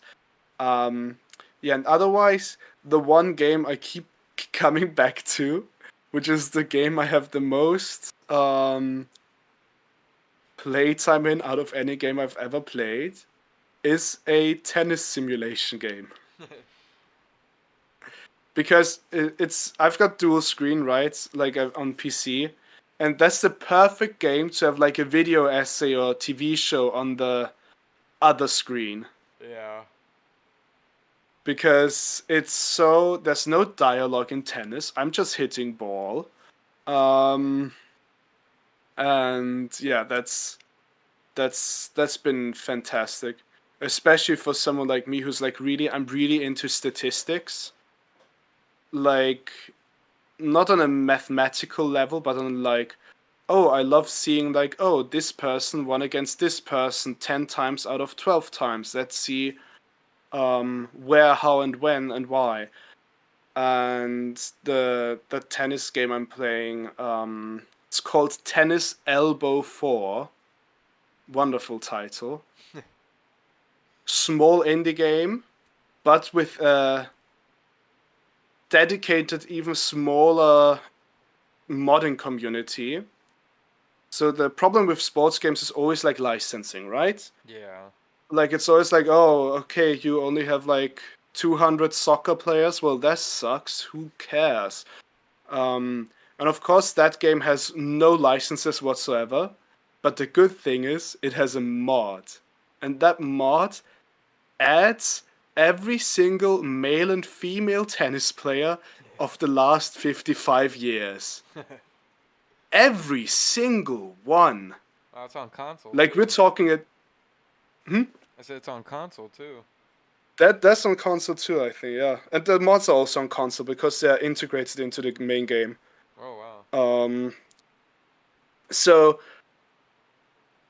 suddenly you can start a career in any year and have like the full body of tennis players to play against with the full body of stadiums. Like every single one, no matter if you're a junior starting out or playing at the slams, at the greatest tennis tournaments. You've got all of these tournaments to play. And just the gameplay is just really good. Like, it feels extremely good. which is for a tennis game.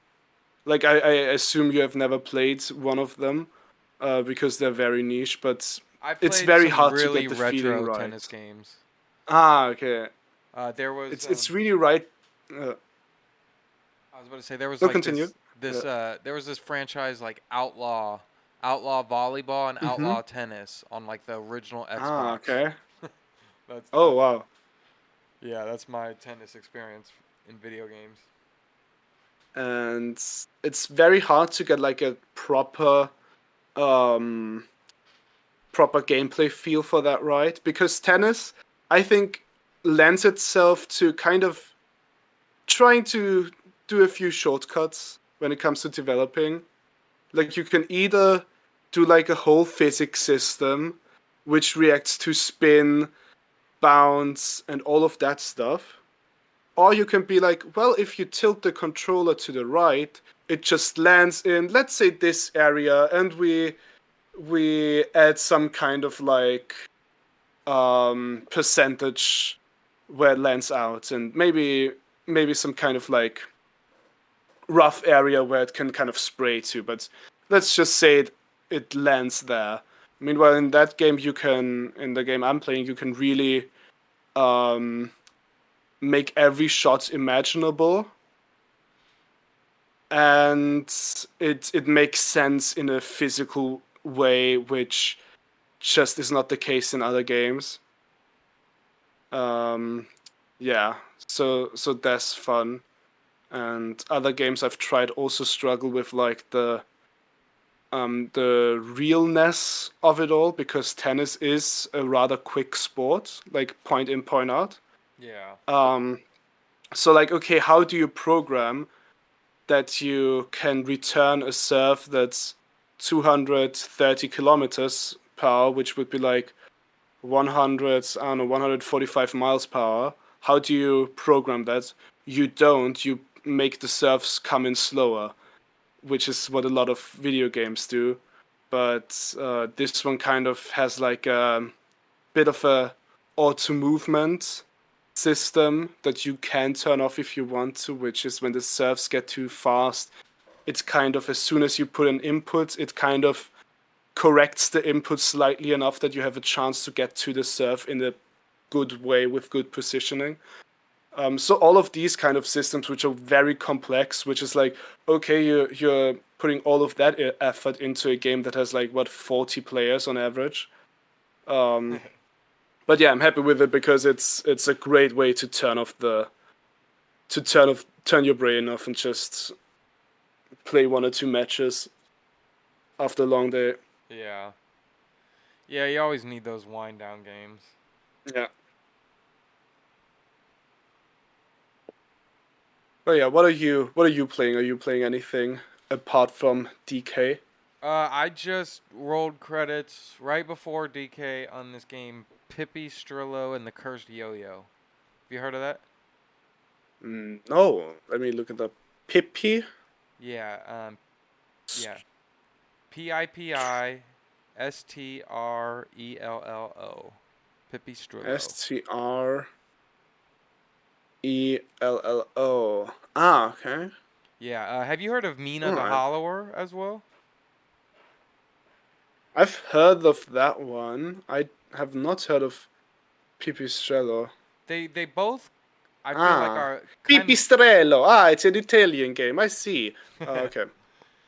they're both kind of similar in a sense of like they're like top-down Zeldas, and they kind of like Mm-hmm. Pippi Strillo has like a yo-yo that's like your combat, um, and Mina the Hollower is like I don't know, like a chain or a whip or something, and Mm-hmm. but they're both like Game Boy Advance inspired, and like kind of like Ah, uh-huh. yeah, like yeah, they're dedicated to the that era, and but Pippi Strillo is like it was like they labeled it as a yo-yo vania, and it's like it is a really good Metroidvania, um, and Mm-hmm. the combat of it just gets so amazing as it goes on. Oh, sorry, and Oh, and the game is a Brazilian game. The names are just Italian. Um, yeah. Anyway, sorry. no, you're good. But yeah, it's really good. It like at first I was like, this is cool, and it just Mm-hmm. started hooking me a lot more. It's got like a lot of platforming to it as well, like for top-down Zelda, which is kind of weird. But it's just got some Mm-hmm. really good movement, Interesting. almost like some Celeste style like rooms and like Oh, damn. Okay. challenges. Like not exactly, but it's slightly reminiscent of it. Like some really cool like things you learn. Like the yo-yo can eventually like roll on the wall, so you can like attach Mm-hmm. attach it to the wall and like roll and then jump, and then you can kind of like do like a move to bounce off the wall and like get launched across the room a little bit, but it's like very precise. And yeah, so there's some really tough challenges in it, but yeah, it's a really good game. And Mina the Hollower is one that's coming out soon that's just looks very similar in how it plays, but it's the people that made Shovel Knight, and they say that Mina the Hollower is like very Bloodborne inspired, which I'm just like Oh, still yeah. I'm still not sure how it's going to be, but I like the idea of like them trying to make like a Oh, FromSofty wow. like pixel A game. top-down Zelda Bloodborne inspired game Yeah. type beat. There's this launching October 31st. Yeah, the one of the there's like a girl on the team, and she's on a podcast that I listen to, and she did like a whole live stream Mm-hmm. playing through the game, like the first hour of it if you want to see like some of the game. But Oh, yeah. That sounds great. yeah, they're both like But yeah, that sounds cool. yeah, they're kind of like cousin games in a way. They're very similar. Some of the like I just saw like really freaky looking not concept art but like promotional art piece. For Um Mina. yeah, Hmm. interesting interesting project, interesting direction. Yeah. Did you ever play Shovel Knight? That's I did play Shovel Knight, it's really good. Yeah. I I don't have think I played all the DLCs. I think I played like one of them or something. But yeah, really enjoyed it back in the day. yeah. I need to try it. I haven't played it, but I picked up a copy of it recently. It's just they know how to make like good movement and stuff. Sweet. Yeah. And yeah, damn, that's int. I wonder how it will turn out the Mina the Hollow game.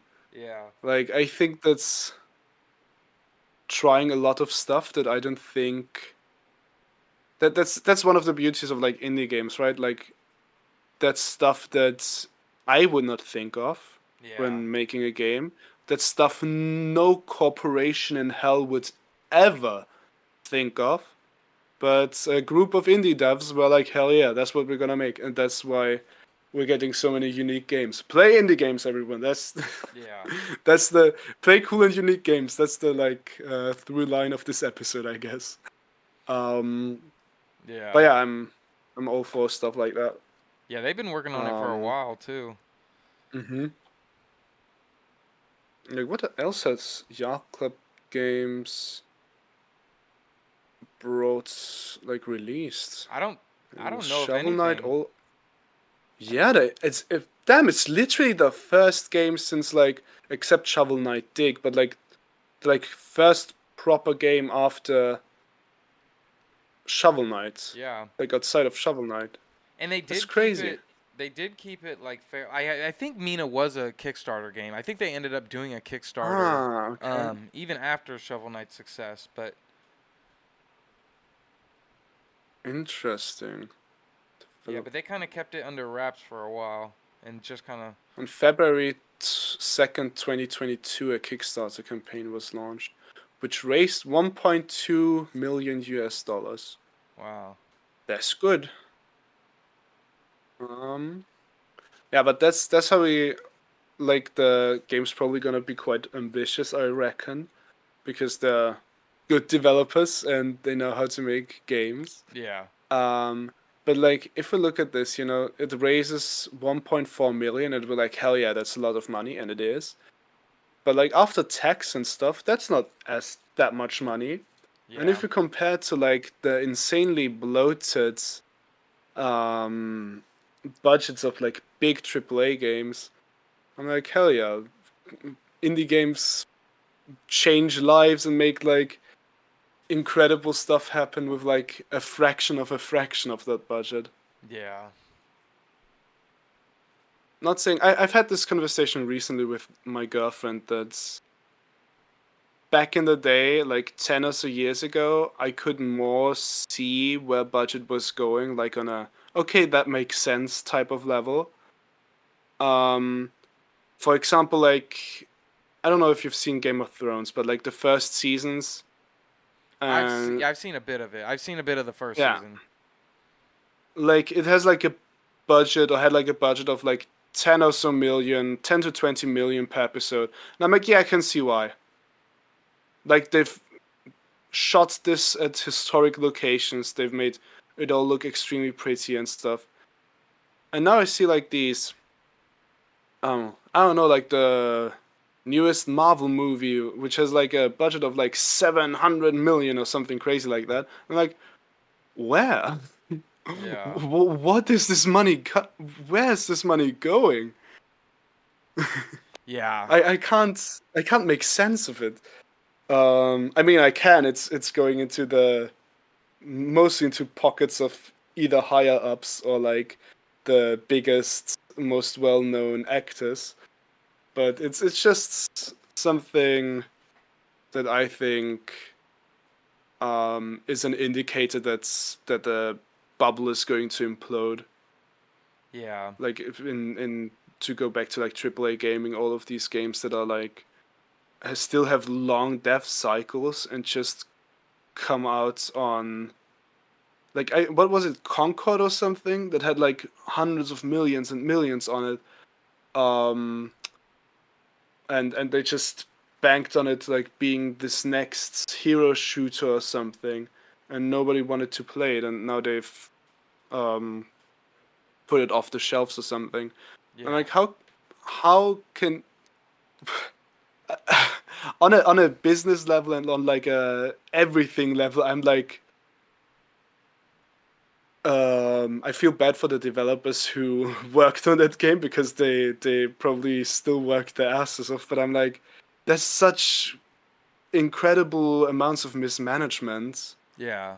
Not only To that, have like, yeah, not only that, but like Sony had like 6 other live service games like in development yeah. at the time that they like Oh canned. yeah, yeah, I heard of that. I'm Yeah. like, what you mean? Like, who signed off on this? And there's like some guys and girls being assigned to this to develop that, and they're now being dropped, and they're the ones carrying the burden of like mismanagement. Yeah. No, Meanwhile, the Sony, yeah, and it's like I think it was like oh, one higher up in Sony that was like really pushing for the live service thing, and I think he's like dropped like his position since then. mm, Um, I'm not 100% sure on that, but I'm pretty sure that's the case. Like one guy that was kind of running everything for for so many years is kind mm. of like kind of stepped down since that live service initiative failed miserably.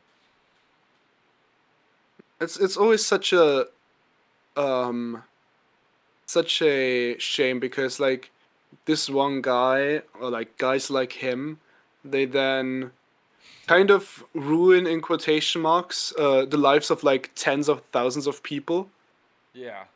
who are working on the like lower ends of the corporate ladder. Meanwhile, he's like, "Oh, I'm stepping down," and probably gets like a severance check so fat you can't imagine it. Like, "Oh no, I'm stepping down. Here's my 40 million severance bonus." Oh no.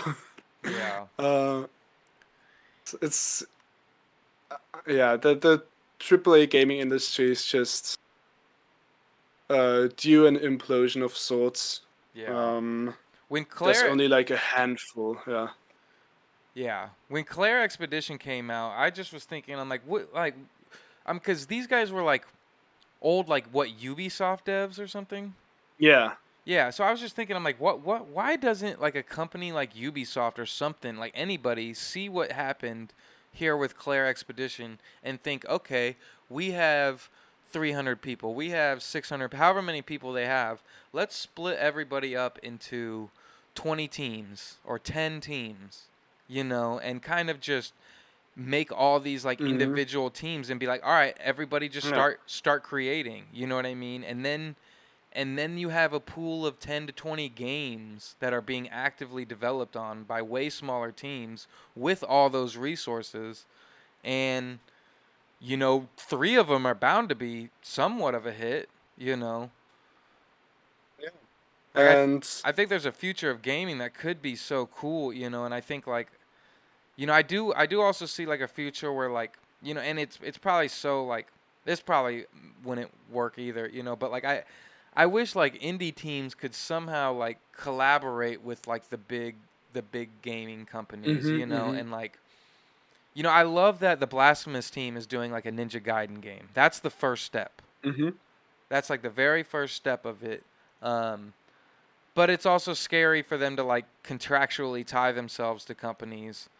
Um, but it could just be so cool seeing like how like if the triple A world would embrace indies and embrace indie studios somehow and like even incorporate it into their own systems, like it could just be such a different world we live in.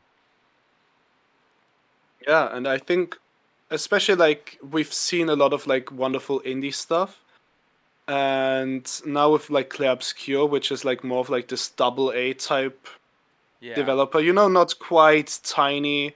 They're experienced in the industry. They're like also only like 30 people or so in the Yeah. company, so it's not like huge. I feel like under 50 It's should damn near be indie, you know, but yeah, it's still rather small, right? And I've just looked it up. The budget for Clair Obscur is $15 million, or was $15 million. Um, which over the course of almost a decade, you know, you have to finance 30 people living off of that. That makes sense. That's something that I can make sense of as someone who has not a lot of idea of what game dev is about, or what it's like, but I can see that number. I can see the amount of people who worked on it, and I'm like, okay, that makes sense. yeah. And especially with like also the talents they got to voice all of the characters. Like it's not um for example like Jennifer English, who did also Shadowheart in Baldur's Gate 3, or like what's his name, like Andy Serkis, Oh, who is he did a well voice in that? known yeah. Yeah, he's like he's an actor, director. Yeah, he's everything. And I'm like, okay, so you obviously can get like really well known talents without like paying them 10 million each. So it's not like that's the issue either. So like, huh.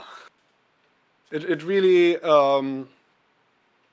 makes you think about all of these inflated um Just gaming budgets. budgets. And Yeah. yeah, and you know, some make sense. For example, like the new GTA has like a budget of 1 billion quadrillion or something. I'm Yeah. like, yeah, sure, it's the biggest game of ever, whatever. They know it's gonna be the biggest success of the Yeah. year And whenever it launches. they got that beer bottle physics. Did you see everyone Yeah. breaking that down? That was pretty Oh crazy no, I've looking. not. I might have to look that one up. Oh my god, But he's yeah, hold that's he one where I'm like, okay, yeah.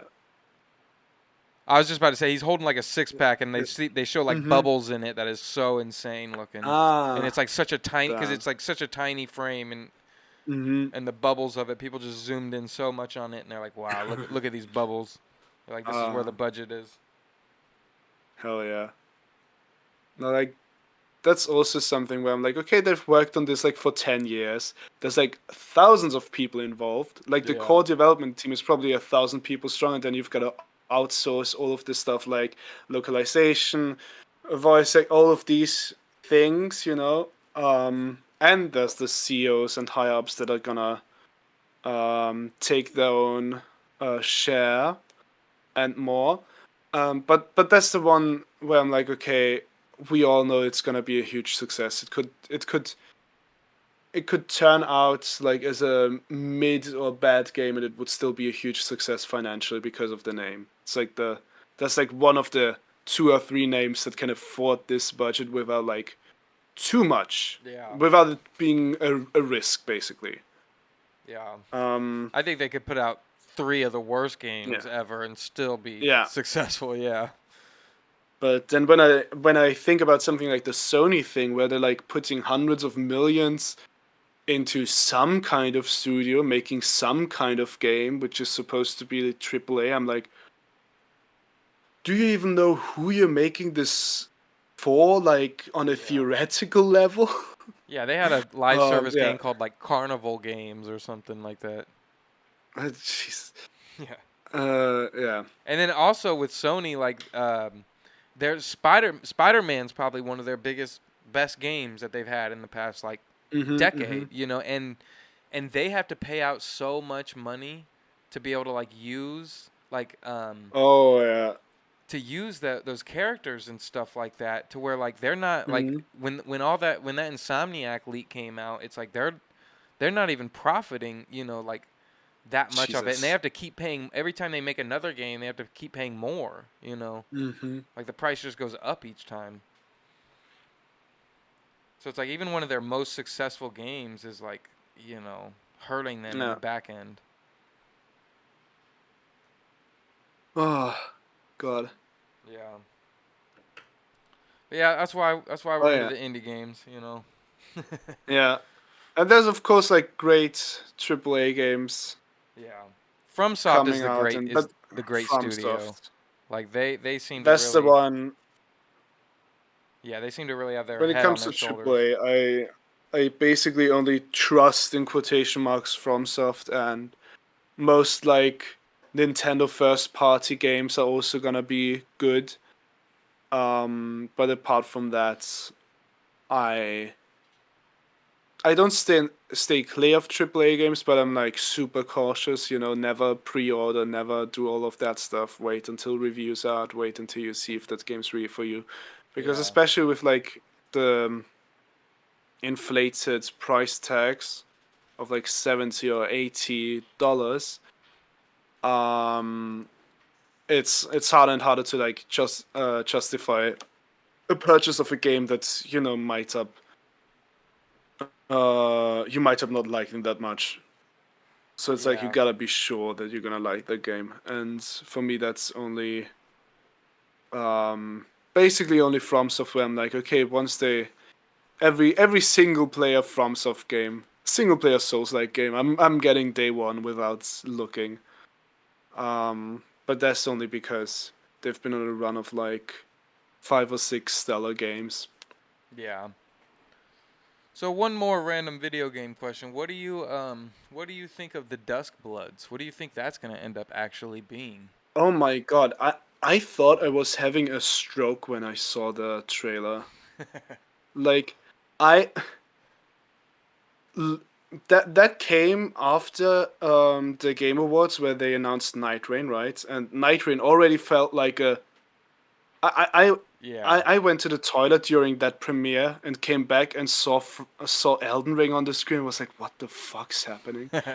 um, um, so yeah, and Duskbloods was even weirder, because I saw something that looked so Bloodborne-y, but wasn't. So I was like, what am I looking at? But the vibe is just so FromSoft, like, woman in chair, like dead or asleep or whatever, with blood, and there's like this eerie wall of sound around it. I'm like, that's gotta be FromSoft, right? Either it's FromSoft, or it's something entirely inspired by FromSoft, and then it was FromSoft, and it was this weird game. Yeah, and then it shows like this train station or something too, and you're like, wait, what time are we in?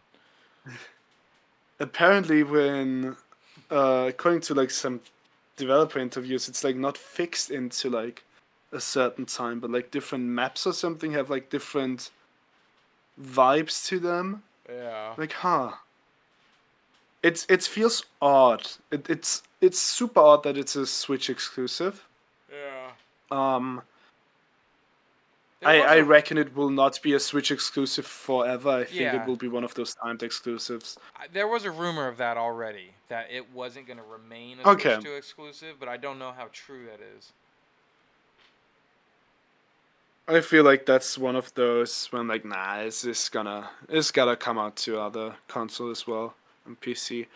Um, but yeah, I'm unsure. I think it's similar to Night Rain where I'm like interested, but at the end of the day, I am more of a um solo offline gamer. Yeah. So I'll probably just watch it on YouTube, some kind of playthrough. I still have to watch Night Rain somewhere. I have not seen a lot actually. Because again, it's still a game that I have to buy with my own big boy money, and um, only for it to be like a co-op experience, which I'm not, or like PvP experience, whatever, which I'm not too fond of normally. So I guess I'm not gonna play it, but but I appreciate it. Like I appreciate weird stuff and weird projects. Yeah. Uh, Yeah, I definitely think and that's they're something doing like, cool to like yeah. just kind of, Mm-hmm. reuse assets in that way of just making something completely interesting and kind of creative. I did play Night Rain a little bit, and it is pretty cool, and there is like a whole new flow to it, um, that you have to like kind of get into, that I haven't fully dived into as well, just because I'm more of a Mm-hmm. single player, single story player. But yeah, I really hope Duskblood's like has that for the solo person. I don't know. I hope that it doesn't do what Night Rain does in that, but we'll see. Yeah, I do hope we get like a an announcement for a new single player FromSoft game soonish. There is a rumor of I think that something being announced, but people think it might be a like a remake of Dark Souls 3. a remake of Dark Souls 3. Yeah. There's rumors of Huh. FromSoft something, and they think it might be like a remake or like a maybe not like a remake, but like a remaster. Okay. I could see. I was playing Dark Souls 1 on the Switch 2 last night, and Mm-hmm. I was like, oh, I think that like especially with Elden Ring coming, I'm like I could see them doing like the trilogy for Switch 2, like, or at least like Ah, yeah, yeah. I don't know, because they redid the trilogy for like the PS4 and whatnot. And Mm-hmm. Yeah, it's. I mean, Dark Souls 1 already has a remaster, which wasn't that good. But then we got the good Demon Souls remake. Um, that's what I but need to then to get. skip Dark Souls 2, Yeah, it's it's odd. I don't see the. I would not see the value in a Dark Souls 3 remake, I think. yeah, I mean, I can see how it would be like graphically upgraded, but I like Dark Souls 3's art style so much that I don't mind that it's showing its age a bit. yeah. Because it's still, I think Dark Souls 3 runs on the same engine as Elden Ring. It looks like it. Yeah. Yeah. I haven't You kind played of Dark see Souls that. 3 yet, but like Yeah. it feels like from what I've seen of it, it like seems like the most like Yeah. Elden Ring, and I'm like looking forward to like Mm. getting there. Dark Souls 3 is fantastic. I love it. How many FromSoft games have you played out of the Soulsy ones? I started with Elden Ring last Mm-hmm. summer, and I never beat Mulaney. I never got far. I never got past the once I hit like the Scarlet Rot swamp right there.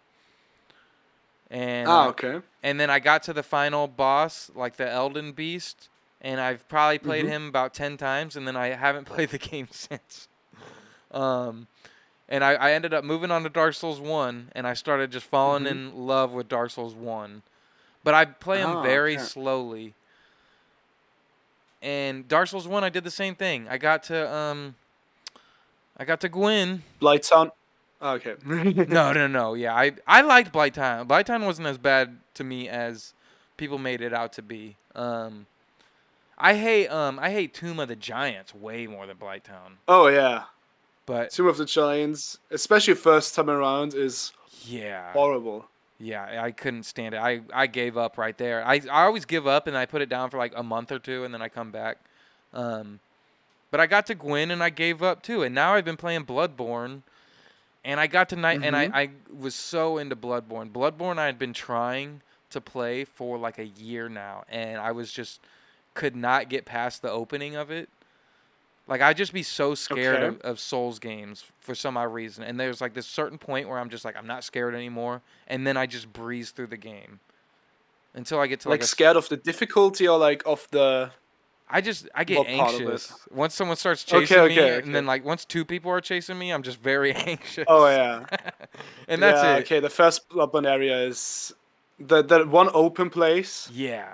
you know, around the like huge stake Yeah, fire yeah. thing. I could not get past that. That one's yeah, that's rough. And I would literally play for like 15 minutes, and then I'd be like, okay, I'm gonna go do something else. Like, let me play Dave the Diver or Mm-hmm. something,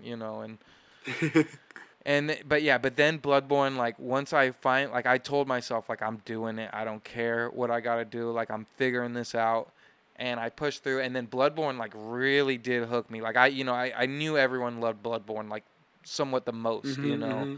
and and it really started getting me. And then I'm at Nightmare Frontier right now. Um, Ooh, okay. and I went to that one boss fight once because it's just pushing through Nightmare Frontier was like, bad enough. But I got to the boss fight Mm-hmm. once, and like I just do nothing to the boss. And so I've put the game down. I haven't gone back since. Which one was that? Which one? It's the weird name, like a Molga or something. I don't know. Like, I forget what the name Ah, is. the what's the one? Let me. I just so that I know what one you're talking about. Bloodborne boss. One second.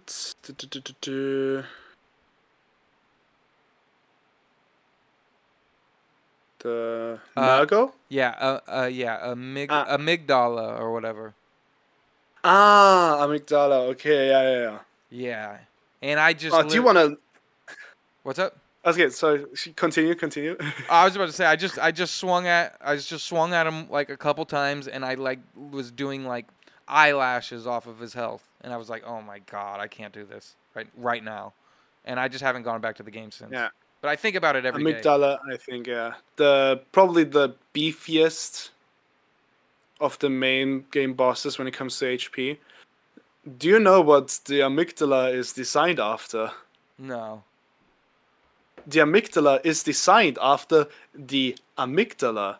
What is the amygdala? It's the part of our brain that senses fear or processes fear. So the head of the amygdala is literally the part of our brain that looks exactly like that. Wow. That's amazing. So Yeah, there's one of those where I'm like, whoo. it's kind of poetic. I love Back here with Bloodborne. another It's blood. that's one of those worlds where I'm like, how can that's why I like FromSoft so much, because the worlds, they somehow feel so personal and so coherent in the vision and how they're presented. Then I'm like, how can like 200 people or something work on this project and it comes out like this, and not like, it comes out with like edges and not like smoothed off to be like a corporate product type beat. Yeah. It feels very different. Yeah. Yeah, I've never like Um, hated and been more frustrated with games before, and yet these games I literally think about them every day, and like probably watch like a video, like some type of video on them at one point throughout my day. oh yeah. And I played I played about 30 to 45 minutes of Sekiro, and I told myself I need to go back and play. Like I just want to play like I want to get through like the Souls games, and then Bloodborne kind of just like came out of nowhere, and I finally hooked onto it. But Sekiro I can't stop thinking about too. Like I can't wait to get in that game. That game just seems like such a beautifully different game, and it's a lot of people's favorite one too as well. I know there's like almost split between Bloodborne and Sekiro damn near, but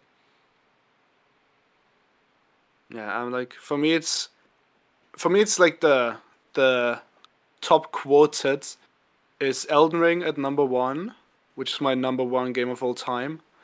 Bloodborne at number 2, which is my number 4. my fourth favorite game of all time, I reckon. Um, Dark Souls 3 is then on number 3, which is still in my top 10 games of all time, and Sekiro is at 4, which is probably in my top 12 games of all time. So it's like all of those are like so high up. Yeah. And Sekiro especially got like the highest skill ceiling, I feel like, for repeat playthroughs. Um, so rather no, actually, your own skill floor gets elevated so much on repeat playthroughs because you learn these bosses in Sekiro on such a on such a instinct level that I can go back to Sekiro. I did this like in 2022 or something. I wanted to replay Sekiro a bit, and I played it for 7 hours or so, and I didn't die once, and beat like 12 bosses alongside it in like one fell swoop because I still had the muscle memory from when I played it when it released. Yeah. It just unlocked that part of my brain again. And that's something that only Sekiro does to that extent, I think. Yeah.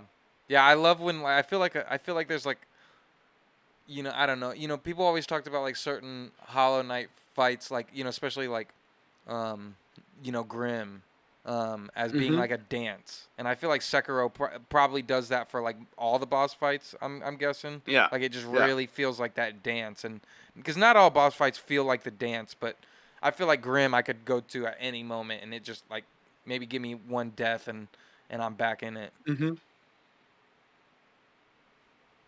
Yeah, I Yeah. also had that experience with Grim. Never to that extent. I struggled with Grim a lot. But I think that when I first beat him, it took me like 300 tries or something like that Yeah. I didn't because I was just not ready to get into the dance. Are you talking about Base Grim or Nightmare? Nightmare, Yeah. nightmare. I didn't face Nightmare Grim until like my the early Cherry Time podcast, like, and I usually Mhm. just try to put like gameplay footage over them, and sometimes I'll kind of switch it up. Sometimes I've had video. Um Mhm. and I've also done like I interviewed the Bow Path of Teal Lotus developer, so I played his Yeah, game I've over seen it. that. That's really cool. Yeah, and so I always try to do that, but one of like I kept running out of ideas of what to do, but I did Nightmare Grim. It was me practicing Nightmare Grim like the whole time, and that's what finally got me into that. So it took me probably around that same amount of time too to fully get it.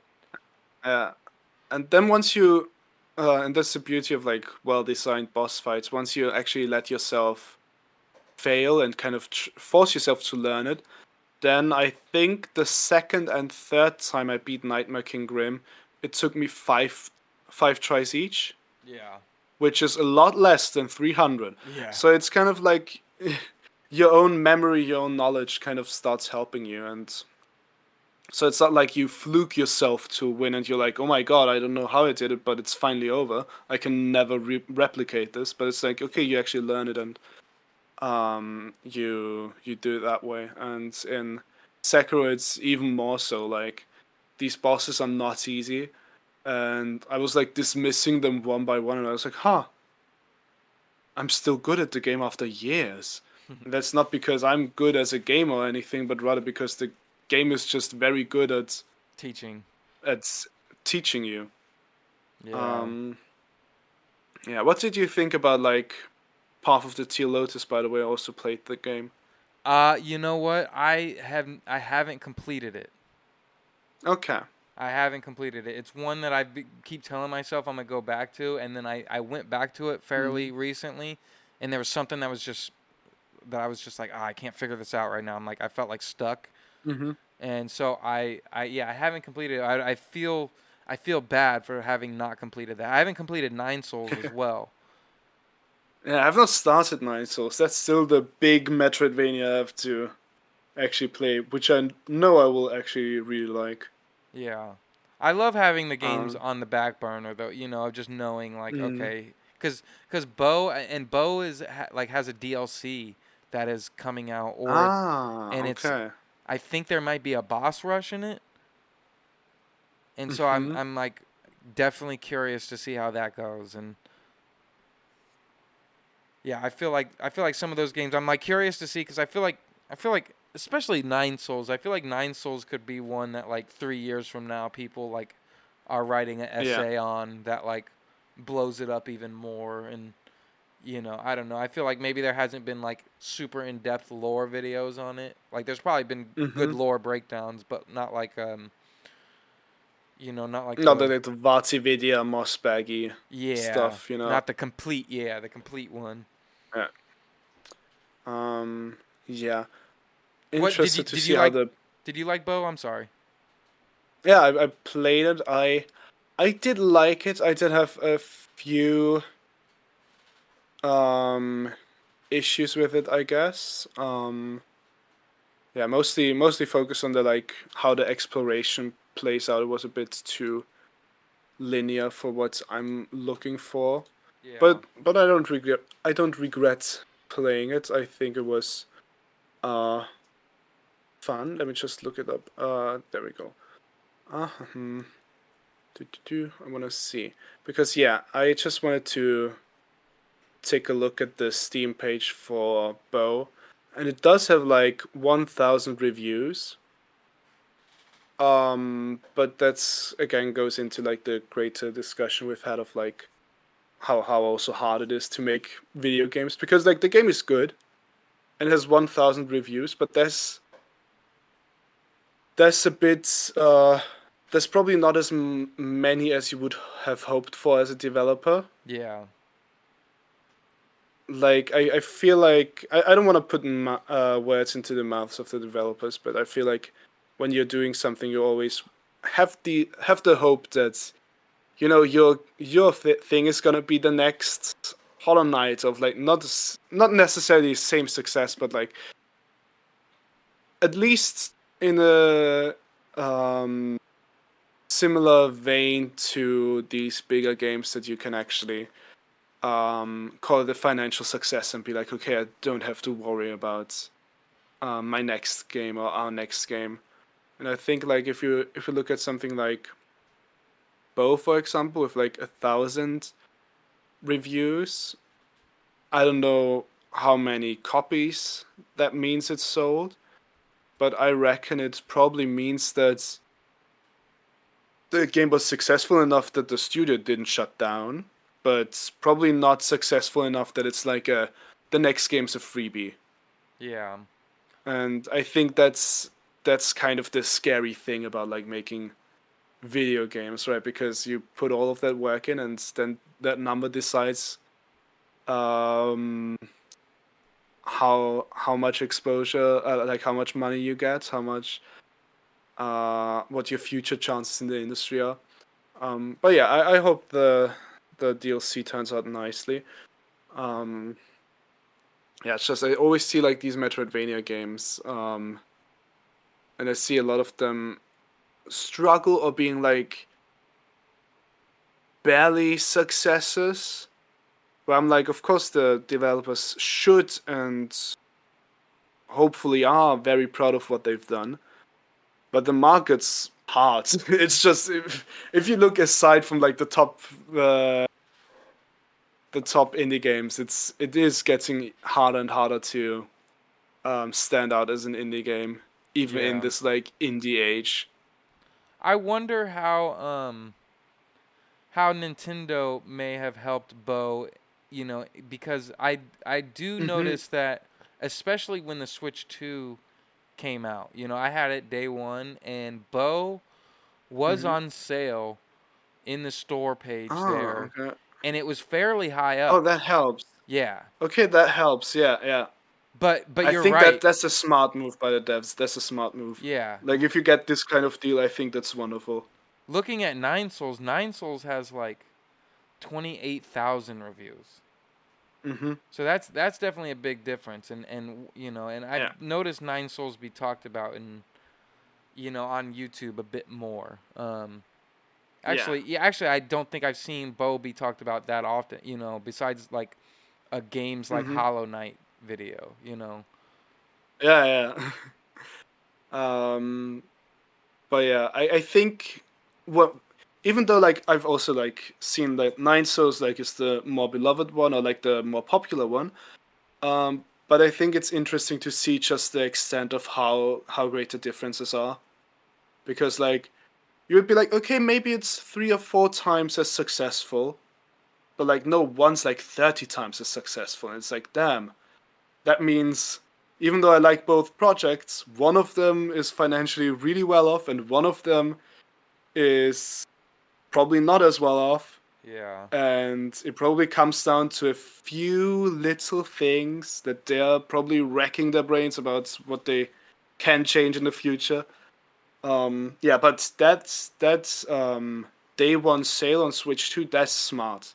I Yeah. think that's great, because what Bo does have is it does have the colorful appeal, I think, Yeah.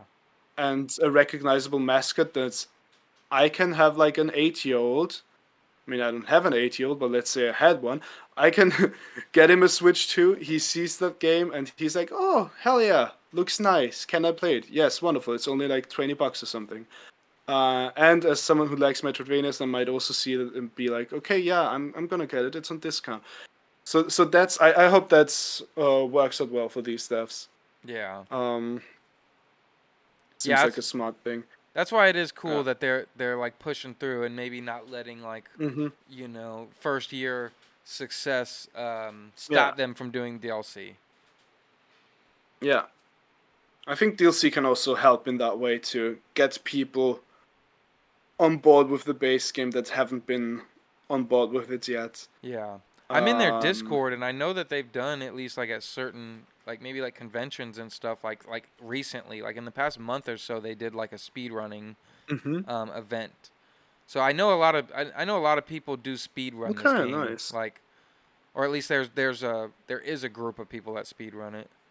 Yeah, it does lend itself to it. I think it's Yeah. got pretty nice movement, Yeah, and yeah, Metroidvanias have it really hard, and I think indies in general. I yeah. just above all, they're as great as this indie revolution we've been in. There really was like a bigger revolution in like the late 2010s. Like with Hollow Hmm. Knight and Stardew and Yeah. Celeste and Cuphead and Shovel Knight and all the big dogs and I since then there has been indie saturation going on and just Yeah, definitely.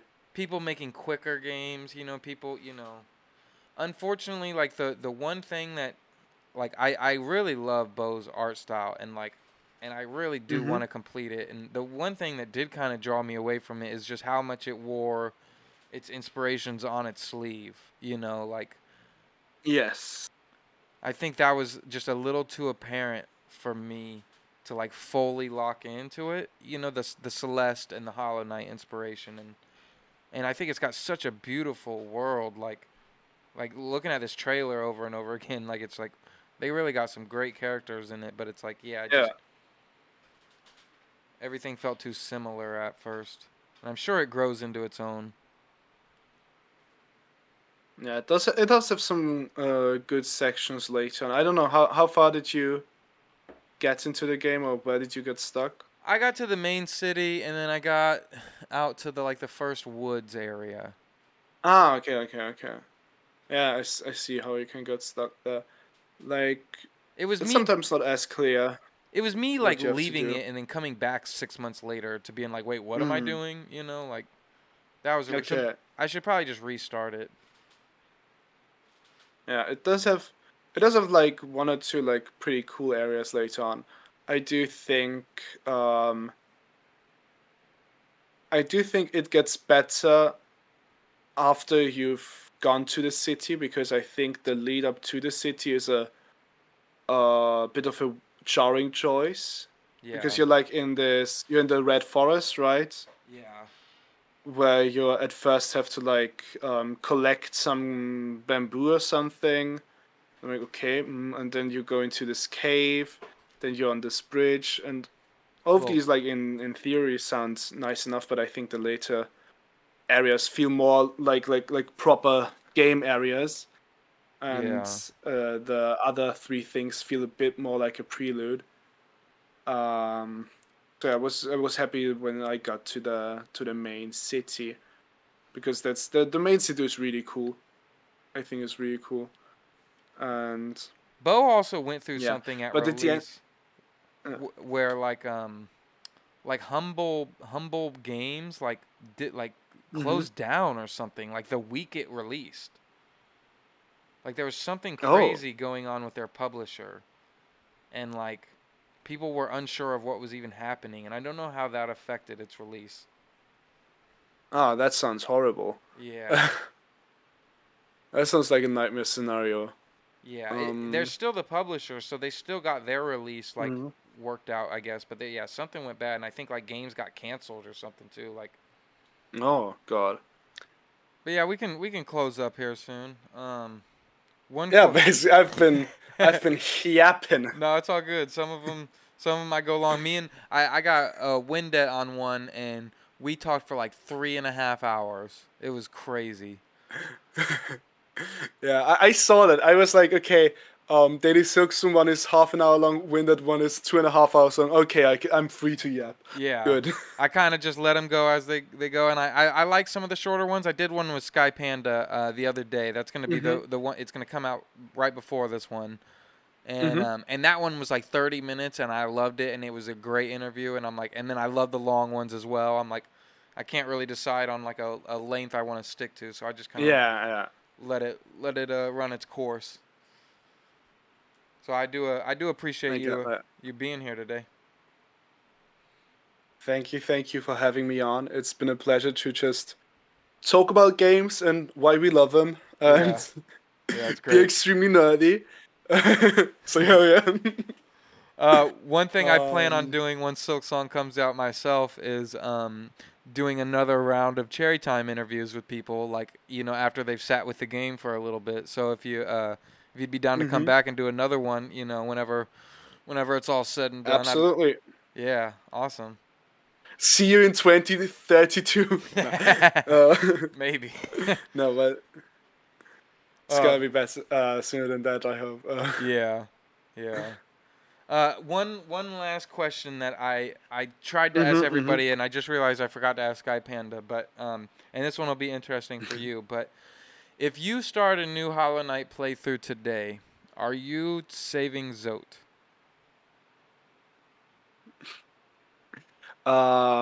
My as you know, my profile picture, my whole character is sewed. Yeah. I kind of use altered version of him in my videos. Like altered version, I just make him smile.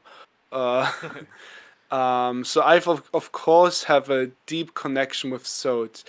No, I'm not saving him. I'm leaving him to die. Good. Good. See. I do not want to deal with Grey Prince Sod in the Pantheons. Yes. Yes. That's my main reason.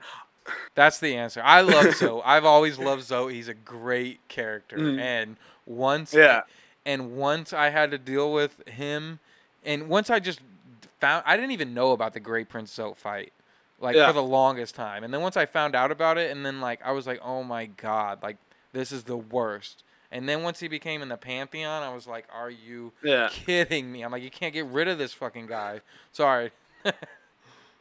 And he's also like a Grey Prince Sod is, I think, one of the hardest fights in the game, Yeah, no, hands down. especially in a setting where you're like, okay, I have to not only beat him but also like conserve my health. Yeah. It's Um, the most chaotic one. It's yeah. So I'm leaving him to die. yeah, great. uh, I haven't how have had the other answers? I haven't had anyone say they're gonna save him. So I'm glad that you kept that trend Good. going. Hell yeah. Uh, Well, the this was spokesperson of yeah. Well, this was a Sod great related episode. nonsense. Yes, I hope so. I hope so. I had a lot of fun. Yeah, looking forward to seeing that. Awesome. Yeah, Awesome. Well, I hope you have a great day playing DK Bonanza, and I am excited to hopefully be playing I Silksong soon. absolutely will. Hopefully. Oh, it's a weird place to be in, but it could be. It's a decent place to be in Yeah. as a Hollow Knight fan, I guess. Yeah. At least we have Yeah. something to hold on to. 2025. Yes. Let's hope this one is the one that sticks. All right. Well, thank you all for listening. This has been another episode of Cherry Time Podcast, and this has been our guest Stizzle.